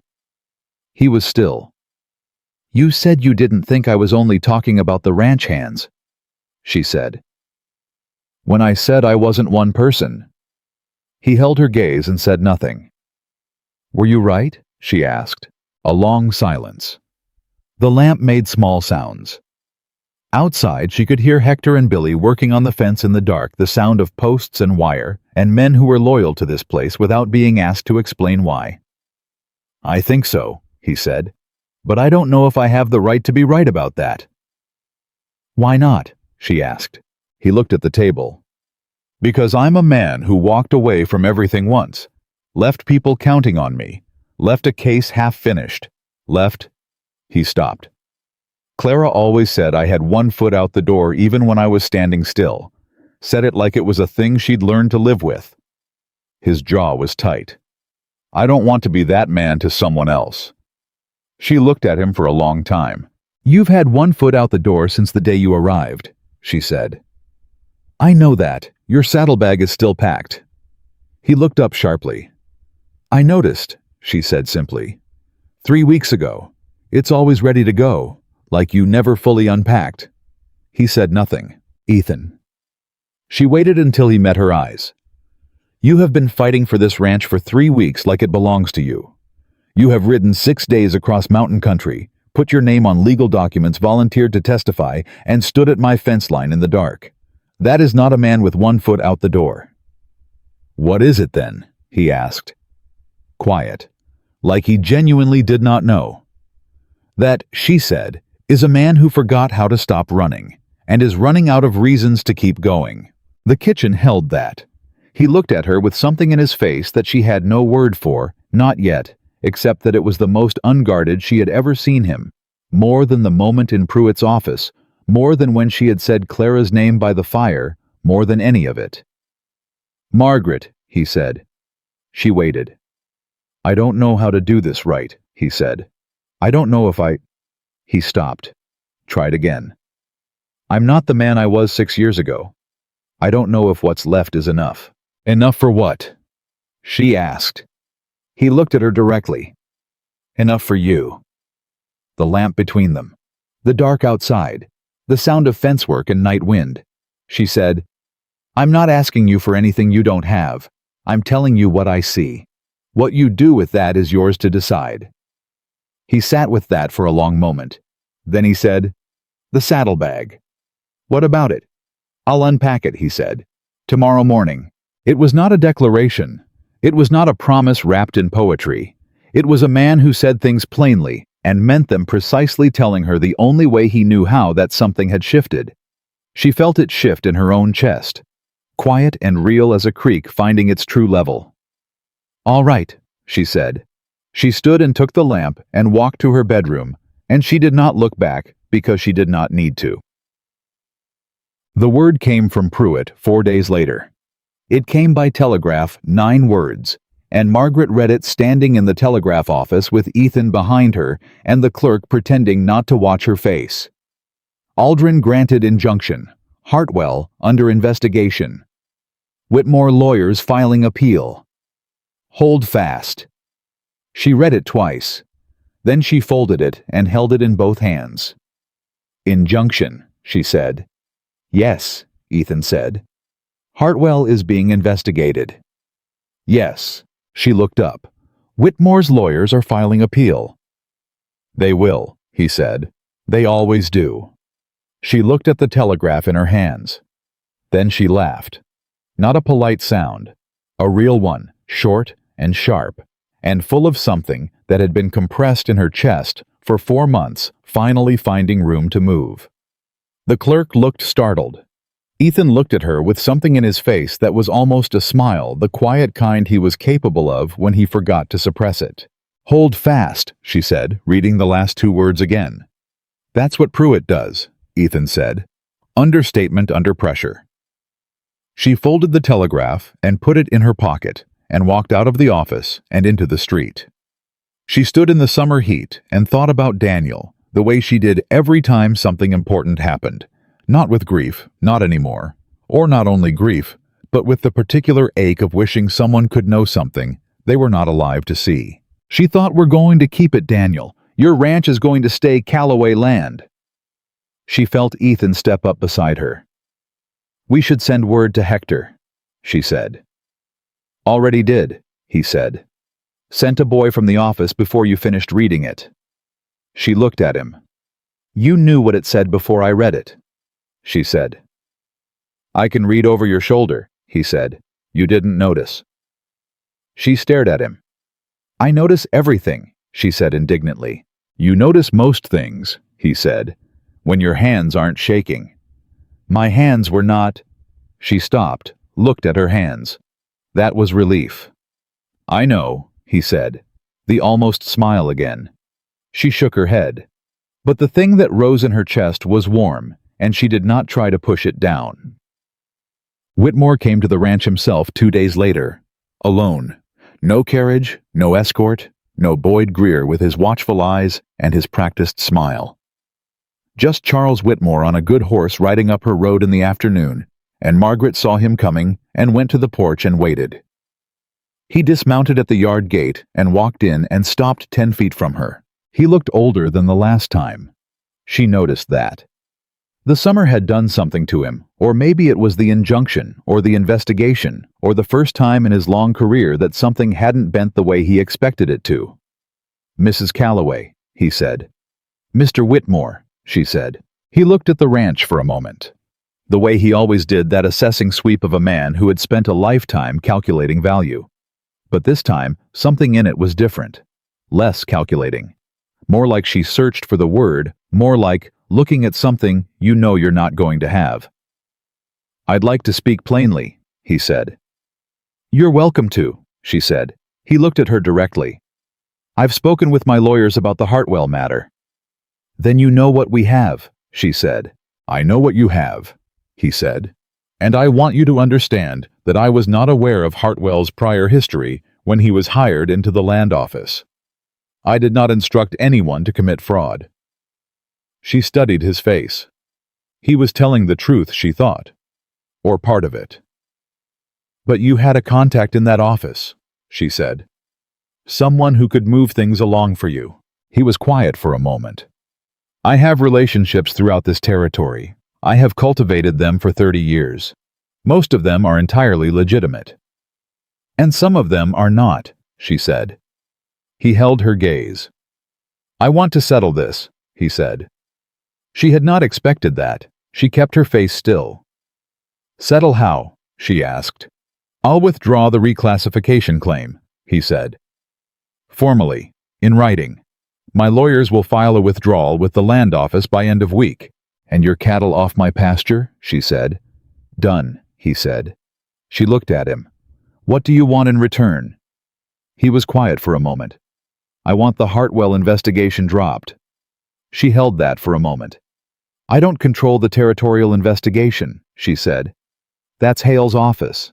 But you and your lawyer have influence over how much evidence is submitted," he said. "The original investigation records what Cole has in Denver. They're 6 years old. Hartwell lost his position. He's not in public service anymore."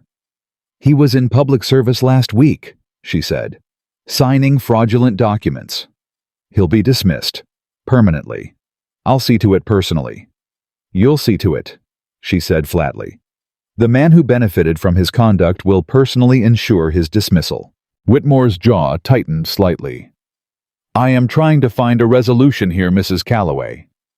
"I can see that," she said. "What I'm wondering is what finally made you look for one." A pause. He looked at her for a long moment, and something in his face did a complicated thing, layers of pride and calculation, and underneath it, something much older. "Your husband was a good man," Whitmore said. "Daniel Calloway. I want you to know that I respected him, even when we disagreed about the land." She said nothing. "I thought—" He stopped. "I thought that after he was gone, this ranch would naturally come to me, not because of anything I did, just because that's how these things go. A woman alone in the high country. I thought it was inevitable." "And instead," she said. "And instead," he said, "you hired a former territorial land agent and rode 3 days to file a complaint and found a lawyer who actually knows water rights law and stood in the dark at your own fence line and did not back down." He looked at her with an expression she could not entirely name. It had something close to respect in it, which was almost harder to receive from this man than his contempt would have been. "I misjudged you." "Yes," she said. "You did." He nodded once. A short, precise motion. "The offer stands," he said. "Withdrawal of the reclassification. Your cattle return to the east pasture, your water rights unchallenged. In exchange for limiting our cooperation with the Hartwell investigation," she said. "In exchange for limiting your submission of the 1879 records," he said precisely. She looked at him. She thought about Pruitt. She thought about what Pruitt would say, that they had the stronger position, now that the investigation gave them leverage, that settling for a withdrawal, when they could pursue criminal conspiracy charges, was leaving something on the table. She also thought about the ranchers Whitmore had done this to before her. The ones who didn't have a Pruitt or an Ethan Cole. The ones who had settled or sold or simply run dry and given up. She thought about whether letting Hartwell walk again was something she could carry.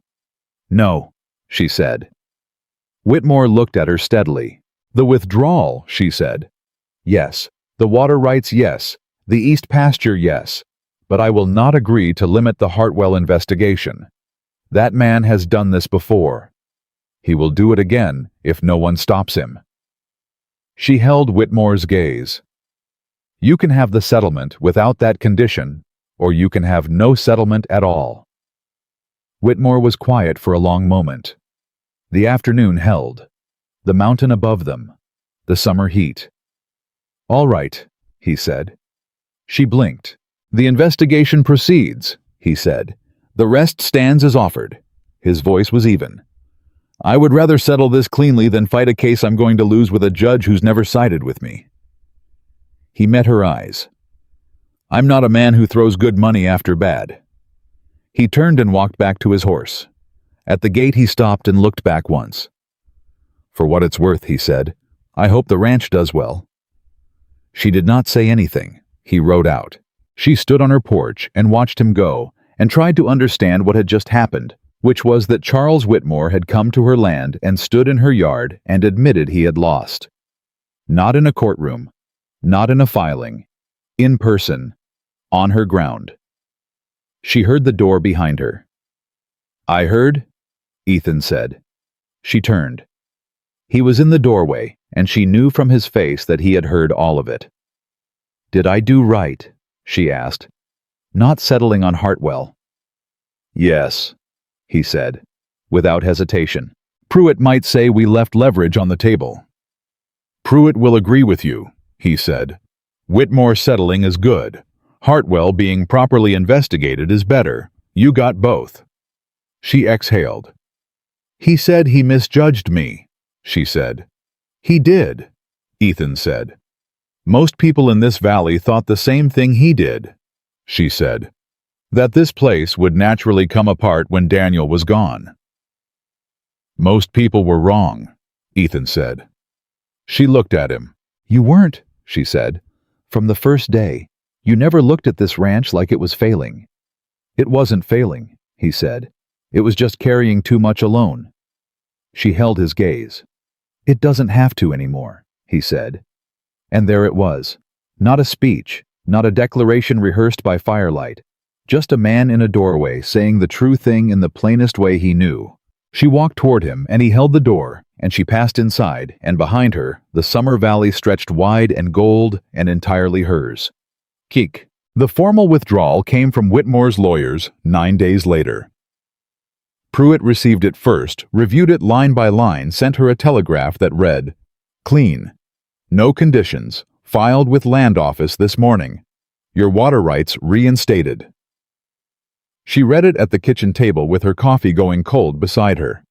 Hector was there. Billy was there. Tomas, who almost never said anything in a room, said, "About time." And everyone looked at him, and he shrugged and went back to his breakfast. Ethan came in from the morning check, and she held up the telegraph, and he read it, and set it back on the table and poured his coffee. "Hartwell?" he asked. "Pruitt says the investigation is moving," she said. "He expects formal charges within the month." Ethan nodded. "Denver records arrived." "Yesterday," she said. "Everything Pruitt needed." He sat down across from her at the table, in the chair he had started using more consistently over the past week, the one that was across from hers, and she realized she had stopped noticing it as unusual and started thinking of it as his place at the table, which was a thing she noticed herself thinking and did not push away. "What happens now?" Billy asked. He was 20, and he asked that question the way 20-year-olds did, like now was a discreet thing with a clear next step. "Now we fix the east fence properly," Hector said. "And we get the cattle back on the east pasture before they wreck the western grass for winter." "And the creek?" Billy asked. "Whitmore's diversion came down last week," Ethan said. "Water levels should return to normal within the month." Billy looked around the table. "So we won." A silence. Margaret looked at Hector, who looked at Ethan, who looked at Billy. "We held," Margaret said. "That's not the same as winning. Winning implies it's finished. This land protecting it, that's not something you win once and stop doing. She looked at her hands, which were ranch hands, calloused and direct, and hers. But yes, we held. Billy thought about that. I can live with that, he said. Good, she said. Finish your breakfast. He did. And at the table in the house, Daniel built with the creek rising to its true level outside, and the east pasture waiting, and the summer turning toward what would be the hardest autumn work of the season. Calloway Ranch breathed out for the first time in 4 months. Margaret felt it. In the quiet of the room. In the ordinary sounds of men eating breakfast, and the horses moving in the barn, and the wind off the mountain that had watched all of this from a great height, and was still blowing, indifferent and permanent and entirely unchanged. She thought, we're still here. She looked at Ethan across the table. He was looking at her already. She picked up her coffee and drank it, and thought that some things did not need saying to be absolutely true. The east pasture came back slowly, the way good things do. The creek rose to its old level over 3 weeks, filling the channel, the way water always does when you stop fighting it quietly, without announcement, simply returning to the place it had always belonged. Margaret walked the bank every morning for those 3 weeks, not because she needed to check it, but because she needed to watch it, needed to see the proof of something returning that had been taken. Ethan walked with her most mornings. They did not always talk. That was something she had come to understand about the two of them. The silence was not absence. It was a kind of companionship she had not known she missed until she had it again. Daniel had been a talker, warm and easy with words, and she had loved that about him. Ethan was the opposite, and she was finding to her own surprise that she loved that too. Different things could be good. She was old enough to know that even if it still surprised her sometimes to feel it. On the 21st morning, she walked the full length of the east bank and came back and said, "It's there." Ethan was behind her. "I know," he said. "Been back to full level for 4 days." She turned to look at him. "You knew, and you didn't say. You wanted to watch it come back yourself," he said. "I wasn't going to take that from you." She stared at him. He looked entirely unbothered by her staring. "You are a very particular kind of man, Ethan Cole," she said. "So, I've been told," he said. She shook her head, but the thing moving through her chest was not irritation, and they both knew it. The letter from Denver arrived on a Tuesday. Margaret was in the barn when Hector brought it out, moving fast enough that she set down what she was doing and wiped her hands and took it from him before he could say who it was from. She read it, standing in the barn, and by the second paragraph her jaw was tight, and by the end of it she was very still in the way she got when something was serious, and she needed a moment before she could speak. "What is it?" Hector asked. She folded it. "Get Ethan," she said. Hector went without asking another question, which was one of the things she valued most about him. Ethan came in from the north fence line where he had been replacing the last of the rotted posts, a project he had started in his first week, and was only now finishing because everything else had kept interrupting it. He came in with his work gloves in one hand and looked at her face and said nothing, just waited. She handed him the letter. He read it. She watched his face do the same thing hers had done, tighten, then go still. "Hartwell's lawyer is arguing the 1879 records are inadmissible," he said. "Because they were generated by an investigation that was closed without charges," she said. "His lawyer says introducing them now amounts to using dismissed evidence to build a new case." "That's a bad legal argument," Ethan said. "Pruitt says the same thing in the second page," she said. "But Hartwell's lawyer has filed a motion to suppress, and the motion has been assigned to a judge in Denver who Pruitt doesn't know, which means he can't predict the ruling." Ethan handed the letter back. "When does Pruitt need to respond?" 2 weeks, she said. "But here's the part that matters." She turned to the second page. "Pruitt says that if the 1879 records are suppressed, the case against Hartwell weakens significantly. He can still pursue criminal charges based on the current reclassification attempt, but without the pattern of prior conduct, it's a harder case to make. Hartwell's lawyer knows this.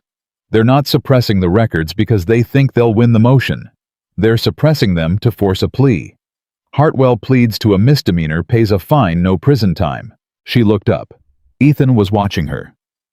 And Whitmore walks clean, she said, because Hartwell's plea agreement would include a statement that he acted independently without direction from any third party. A silence. That's what this whole motion is about, Ethan said. Not the records. Protecting Whitmore. Yes, she said. Ethan turned and walked to the barn door and stood there for a moment, looking at the yard, his back to her. She knew that posture. She had seen it enough times to know it meant he was working through something he was not ready to say yet. She waited. I could go to Denver, he said. She went still. The 1879 investigation, he said. I conducted it. I know every detail of it firsthand. If I testify in person to the judge handling the suppression motion, not through records, but through direct examination, the motion changes. You can't suppress the testimony of the investigating agent. You can only suppress documents. She looked at his back. That's not what Pruitt asked for, she said carefully. No, Ethan said. It's what the case needs. It means going to Denver. Yes. It means putting yourself in front of a judge formally under oath as Ethan Cole, former territorial land agent. Yes. She waited. You've been unpacked for 3 weeks, she said. It came out quieter than she intended. He turned. He looked at her across the barn, and she looked back, and the distance between them was not very far, but it held everything. I'm coming back, Margaret, he said. She held his gaze. I know, she said, and she did know. That was the thing she knew it the same way she knew the creek had come back to full level, not because someone had told her, but because she had watched it herself over time and trusted what she saw. I need to talk to Pruitt first, he said. I'll send the telegraph today, she said. He nodded. He pulled his work gloves back on. I'll finish the north posts, he said. Like that settled it. Like going to Denver to potentially change the course of a criminal case was an errand to fit between fence posts. She watched him walk back out to the north line. She stood in the barn for a moment holding the letter. Then she went to write the telegraph to Pruitt. Chud. Pruitt's response came in 6 hours. Get Cole to Denver. Judge Fenner sets hearing in 10 days. This changes everything. Ethan left 2 days later. He rode out before dawn the same way he had ridden in on Flint, with his saddlebags over the horse's flanks. Margaret was up to see him off. She did not ask herself why she was up before the sun to stand on a porch in the August dark. The answer was obvious, and she was past pretending it wasn't. He checked his cinch one last time, turned. 10 days, he said. 10 days, she said. He looked at her with those gray eyes that she could read now, not perfectly, not completely, but enough. Enough to know what was in them. I meant what I said, he told her. In the barn. I know you did, she said. He nodded once. Then he mounted and rode out.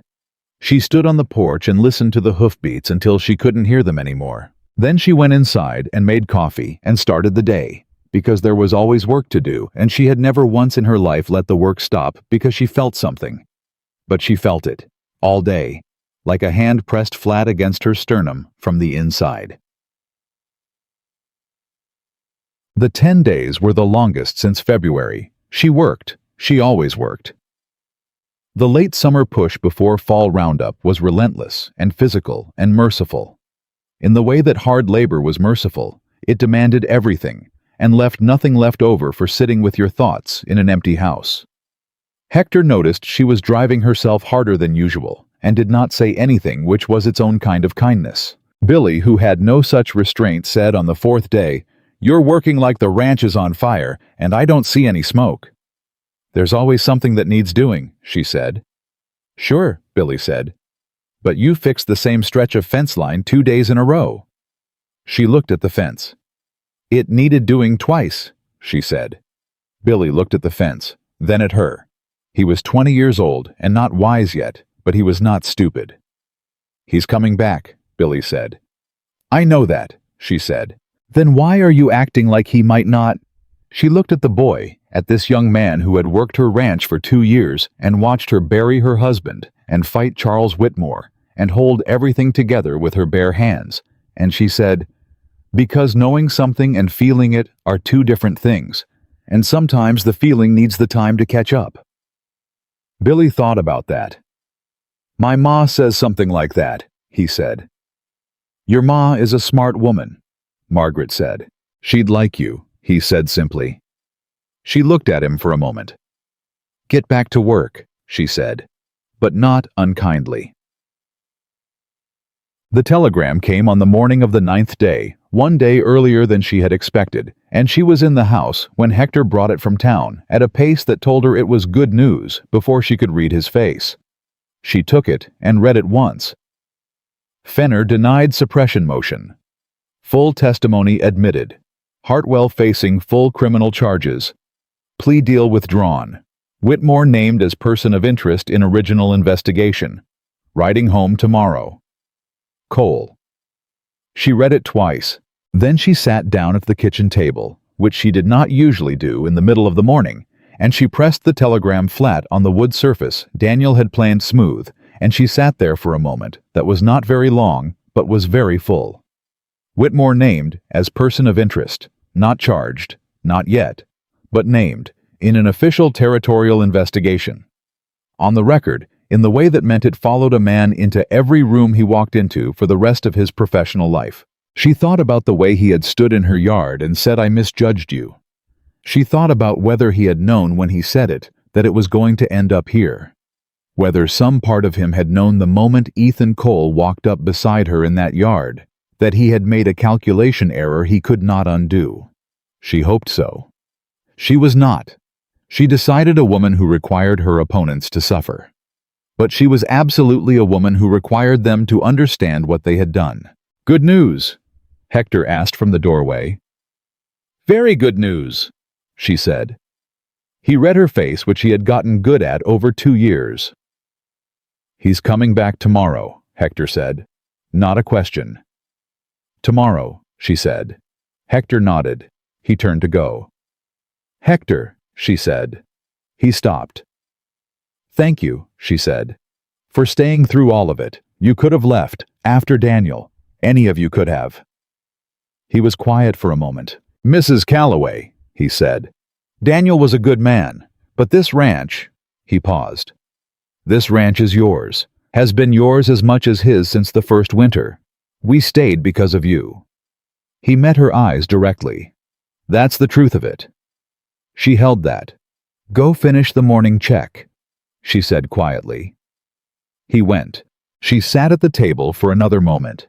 Then she stood and went back to work because that was what she did, and because tomorrow was one day away, and she had never once in her life been able to make time move faster by watching it. He rode in late the following afternoon. She heard Flint before she saw him, that particular sound of a horse that had been on the road too long, moving toward familiar ground. She came out of the barn and stood in the yard. Ethan rode through the gate and stopped. He looked road-worn and tired and entirely like himself, which was to say, like a man who had ridden hundreds of miles and done something hard and come back without making a production of any of it. He stepped down from Flint, and she walked across the yard toward him, and they stopped a few feet apart, the way they always had. But something about the distance was different now. It was not cautious. It was just close. "Denver?" she asked. "Done," he said. "Hartwell, facing the full case. His lawyer will try to negotiate again, but without the suppression motion, and with my testimony on the record, his options are limited." Ethan pulled off his riding gloves. "Pruitt thinks he takes a plea before winter, but a real one this time, not a misdemeanor." "And Whitmore." Ethan looked at her. "The person of interest designation is in the territorial record. His lawyers are working to have it removed. They won't succeed." A pause. "He's not going to prison. I want to be honest with you about that. What he did was directed through enough layers that direct criminal liability is hard to establish. But his name is in that record, and anyone who does business with him in this territory will know it." "It follows him," she said. "For a long time," he said. She nodded. "Is that enough?" he asked.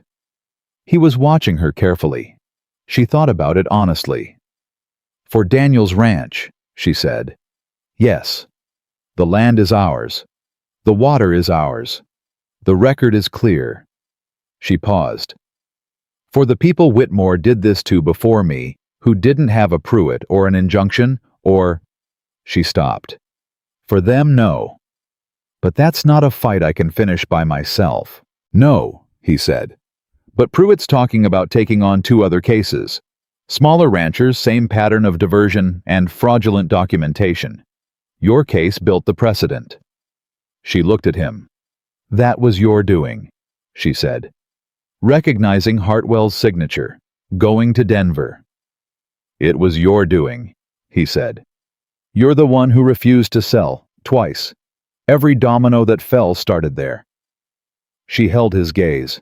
The afternoon was cooling off the mountain the way it did in late August. The first suggestion of autumn in the air, and the yard was golden and quiet. You should put your horse up, she said. I should, he agreed. But he didn't move yet. Ethan, she said. Yes. She looked at him, this man who had ridden in from the north with a packed saddlebag and every intention of keeping moving, and who was standing in her yard like he had grown there.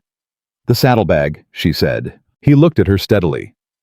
Still unpacked? She asked. Still unpacked, he said. She breathed. I want to say something, she said. And I need you to let me say it without interrupting. He waited. I was not looking for this, she said. I was not looking for you or anyone. I thought the rest of my life was going to be the ranch and the work, and the memory of Daniel and I had accepted that. I had made peace with it. She looked at her hands, then back up at him. And then you slowed your horse at my gate, and I don't know what you saw from that ridge, but whatever it was, I'm glad you came down. He was very still. I don't know what this is yet, she said. I'm not asking you to name it or rush it or promise me anything beyond what you've already given, which is more than I had any right to expect from a stranger who came looking for a week's work. She steadied herself. But I need you to know that when you rode out to Denver, the house was too quiet, and I noticed. He said nothing for a long moment. Then he said, I noticed the same thing from the other direction. She looked at him. Riding away from here, he said, felt like riding away from something I didn't have a right to call mine, and I kept thinking... He stopped. I kept thinking that Clara would have liked you, that she'd have looked at you holding this ranch together and said there that's someone worth staying for. She felt something move through her that she had no clean word for. You don't know that, she said. The same words she had said to him about what Clara would have thought of him. Said back to her now. No, he said. But I know what it feels like to want to stop running. And I know that the only place I've felt that in 3 years is here. He looked at the ranch, the barn, the house, the mountains above. On your land, at your table, walking your fence line. He looked back at her. I'd like to stop running, Margaret, if you'll let me. The yard held them. The mountain above held them. Every hard thing that had happened on this land, every loss and every fight and every morning she had come out before the sun and been afraid and done the work anyway, held them. She said, the answer was yes before you finished the sentence. He crossed the distance between them. He did not reach for her dramatically. He put his hand against her jaw the way a man did when he was afraid of breaking something careful, sure present. She put her hand over his. They stood like that for a moment that was entirely quiet and entirely enough. Then she said, Your horse needs water. I know, he said. And supper's going to burn if nobody checks the stove. I know that too, he said. Neither of them moved for another few seconds. Then she stepped back, and he let his hand fall, and they walked together toward the barn, not touching, not needing to close in, the way that did not require contact to be real. Supper that night was the whole crew at the table. Hector had somehow produced biscuits, which was a skill he claimed not to have and clearly did. Billy ate 3 of them and talked too much about nothing in particular, which was his way of being happy. Tomas said 4 complete sentences, which was a record. Margaret sat at the head of the table she had sat at for 12 years, and Ethan sat across from her in his place. His place that was just his now, without anyone having made a formal decision about it, and she looked around at the faces of the people who had stayed when they could have gone and fought, when they could have walked away. She thought about what it meant to hold something. She had thought for most of her life that holding something meant gripping it tight, defending it, standing between it and everything that wanted to take it. And that was part of it. That was real. But she was learning there was another kind of holding. The kind you did by building, by staying, by letting people in through the gate, and trusting that trust was not weakness, that needing people was not the same as depending on them to be what you couldn't be yourself. Daniel had taught her one version of this, strong and steady and present, a man who held things by being a fixed point. Ethan was teaching her something different, that a man could come back from being lost, that grief was not a life sentence, that the bravest thing a person could do sometimes was not to fight, but to stay. After supper, when Hector and Billy and Tomas had gone to the bunkhouse and the kitchen was quiet, she stood at the sink and Ethan brought his plate over and set it beside hers. He did not leave. He stayed and dried the dishes she washed the way someone did when they lived somewhere, when they were not company, when they belonged. "Abraham Pruitt sent a final letter with me," Ethan said. "I saw it in your coat pocket," she said. "You planning to give it to me?" "I was getting to it," he said. "You've been back 4 hours." "It took a while to say everything I needed to say first," he said. She handed him the next dish and he dried it, and she turned to look at him. "Give me the letter," she said. He dried his hands and retrieved it from his coat and handed it over. She opened it, read it. Pruitt had taken on 3 new cases, 2 Colorado ranchers and 1 widow in Wyoming, all with documented evidence of Whitmore-adjacent water manipulation. He had filed them all under the precedent established by Calloway versus the Territorial Land Office. Her name was in those filings attached to the precedent that would protect other people's land. Her hands held the letter, and she thought about that. About her name in a legal record, not as a victim or a plaintiff, but as a precedent. As a thing that had been done and proven and now protected people she had never met. He named the precedent after the ranch, Ethan said. He had read over her shoulder. He did that now without apology, and she no longer mentioned it. The Calloway water rights precedent. She set the letter down on the counter. She looked at the kitchen. At the stove and the table and the worn floor and the window she had stood at 1,000 mornings, watching the east pasture and the creek and the mountain. Daniel would have, she started. Her voice caught. Just once, quickly. Ethan did not pretend he hadn't heard it. "Yes," he said quietly. "He would have." She pressed her hand flat on the counter. Breathed. "I'm all right," she said. "I know," he said. She straightened. "The north posts," she said. "Finished," he said. "The East Creek Bank, full level 3 days stable," he said. "I checked this morning." "The fall roundup schedule." "Hector has it drafted," he said. "He was going to give it to you tomorrow." She turned and looked at him. "Is there anything on this ranch that isn't handled?" she asked. He thought about it seriously, which was how he thought about everything. "The gate on the south pasture fence has a hinge starting to loosen," he said. "I was going to get to it tomorrow." "Tomorrow," she said. "First thing," he said. She looked at him. At this man who had come in from the north with nothing but a horse and a packed bag and a grief he had been carrying so long he'd forgotten it wasn't supposed to be permanent, and who had, over the course of a summer, put down the bag and taken up the work of a life that was not running, but staying. "Ethan," she said. "Yes." "Are you happy?" He looked at her for a long time. She had asked it simply the way she asked most things, directly without decoration. It was a thing she needed to know, and she could not think of a reason not to ask it. "I don't know if that's the right word yet," he said. He was not being evasive. She could tell the difference now. He was being honest. "I'm present. In a way I haven't been in a long time. I wake up in the morning, and I know where I am, and I know what I'm doing, and I know why it matters." He paused. For 3 years I couldn't have said any of those 3 things. She held that. That's enough, she said. For now. For now. He agreed. She picked up the lamp to take to her room. The hinge, she said, on the south gate. First thing, he said. I'll hold you to that, she said. I know you will, he said. She walked toward the hallway.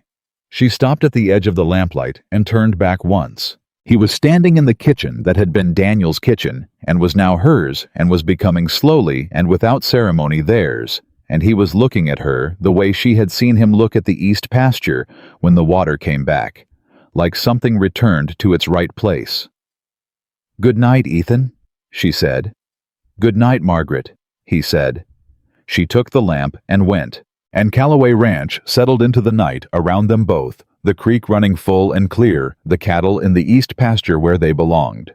The north fence line standing solid, and repaired the south gate, waiting for a hinge that would be fixed first thing in the morning by a man who had finally, after 3 years of riding away from everything, understood that the bravest direction was not away. It was here, it was this, it was staying. And in the valley below the Colorado mountains, under a sky so full of stars, it looked like something that had to be earned. Calloway Ranch held everything it was supposed to hold, and it was enough, and it was real, and it was not going anywhere.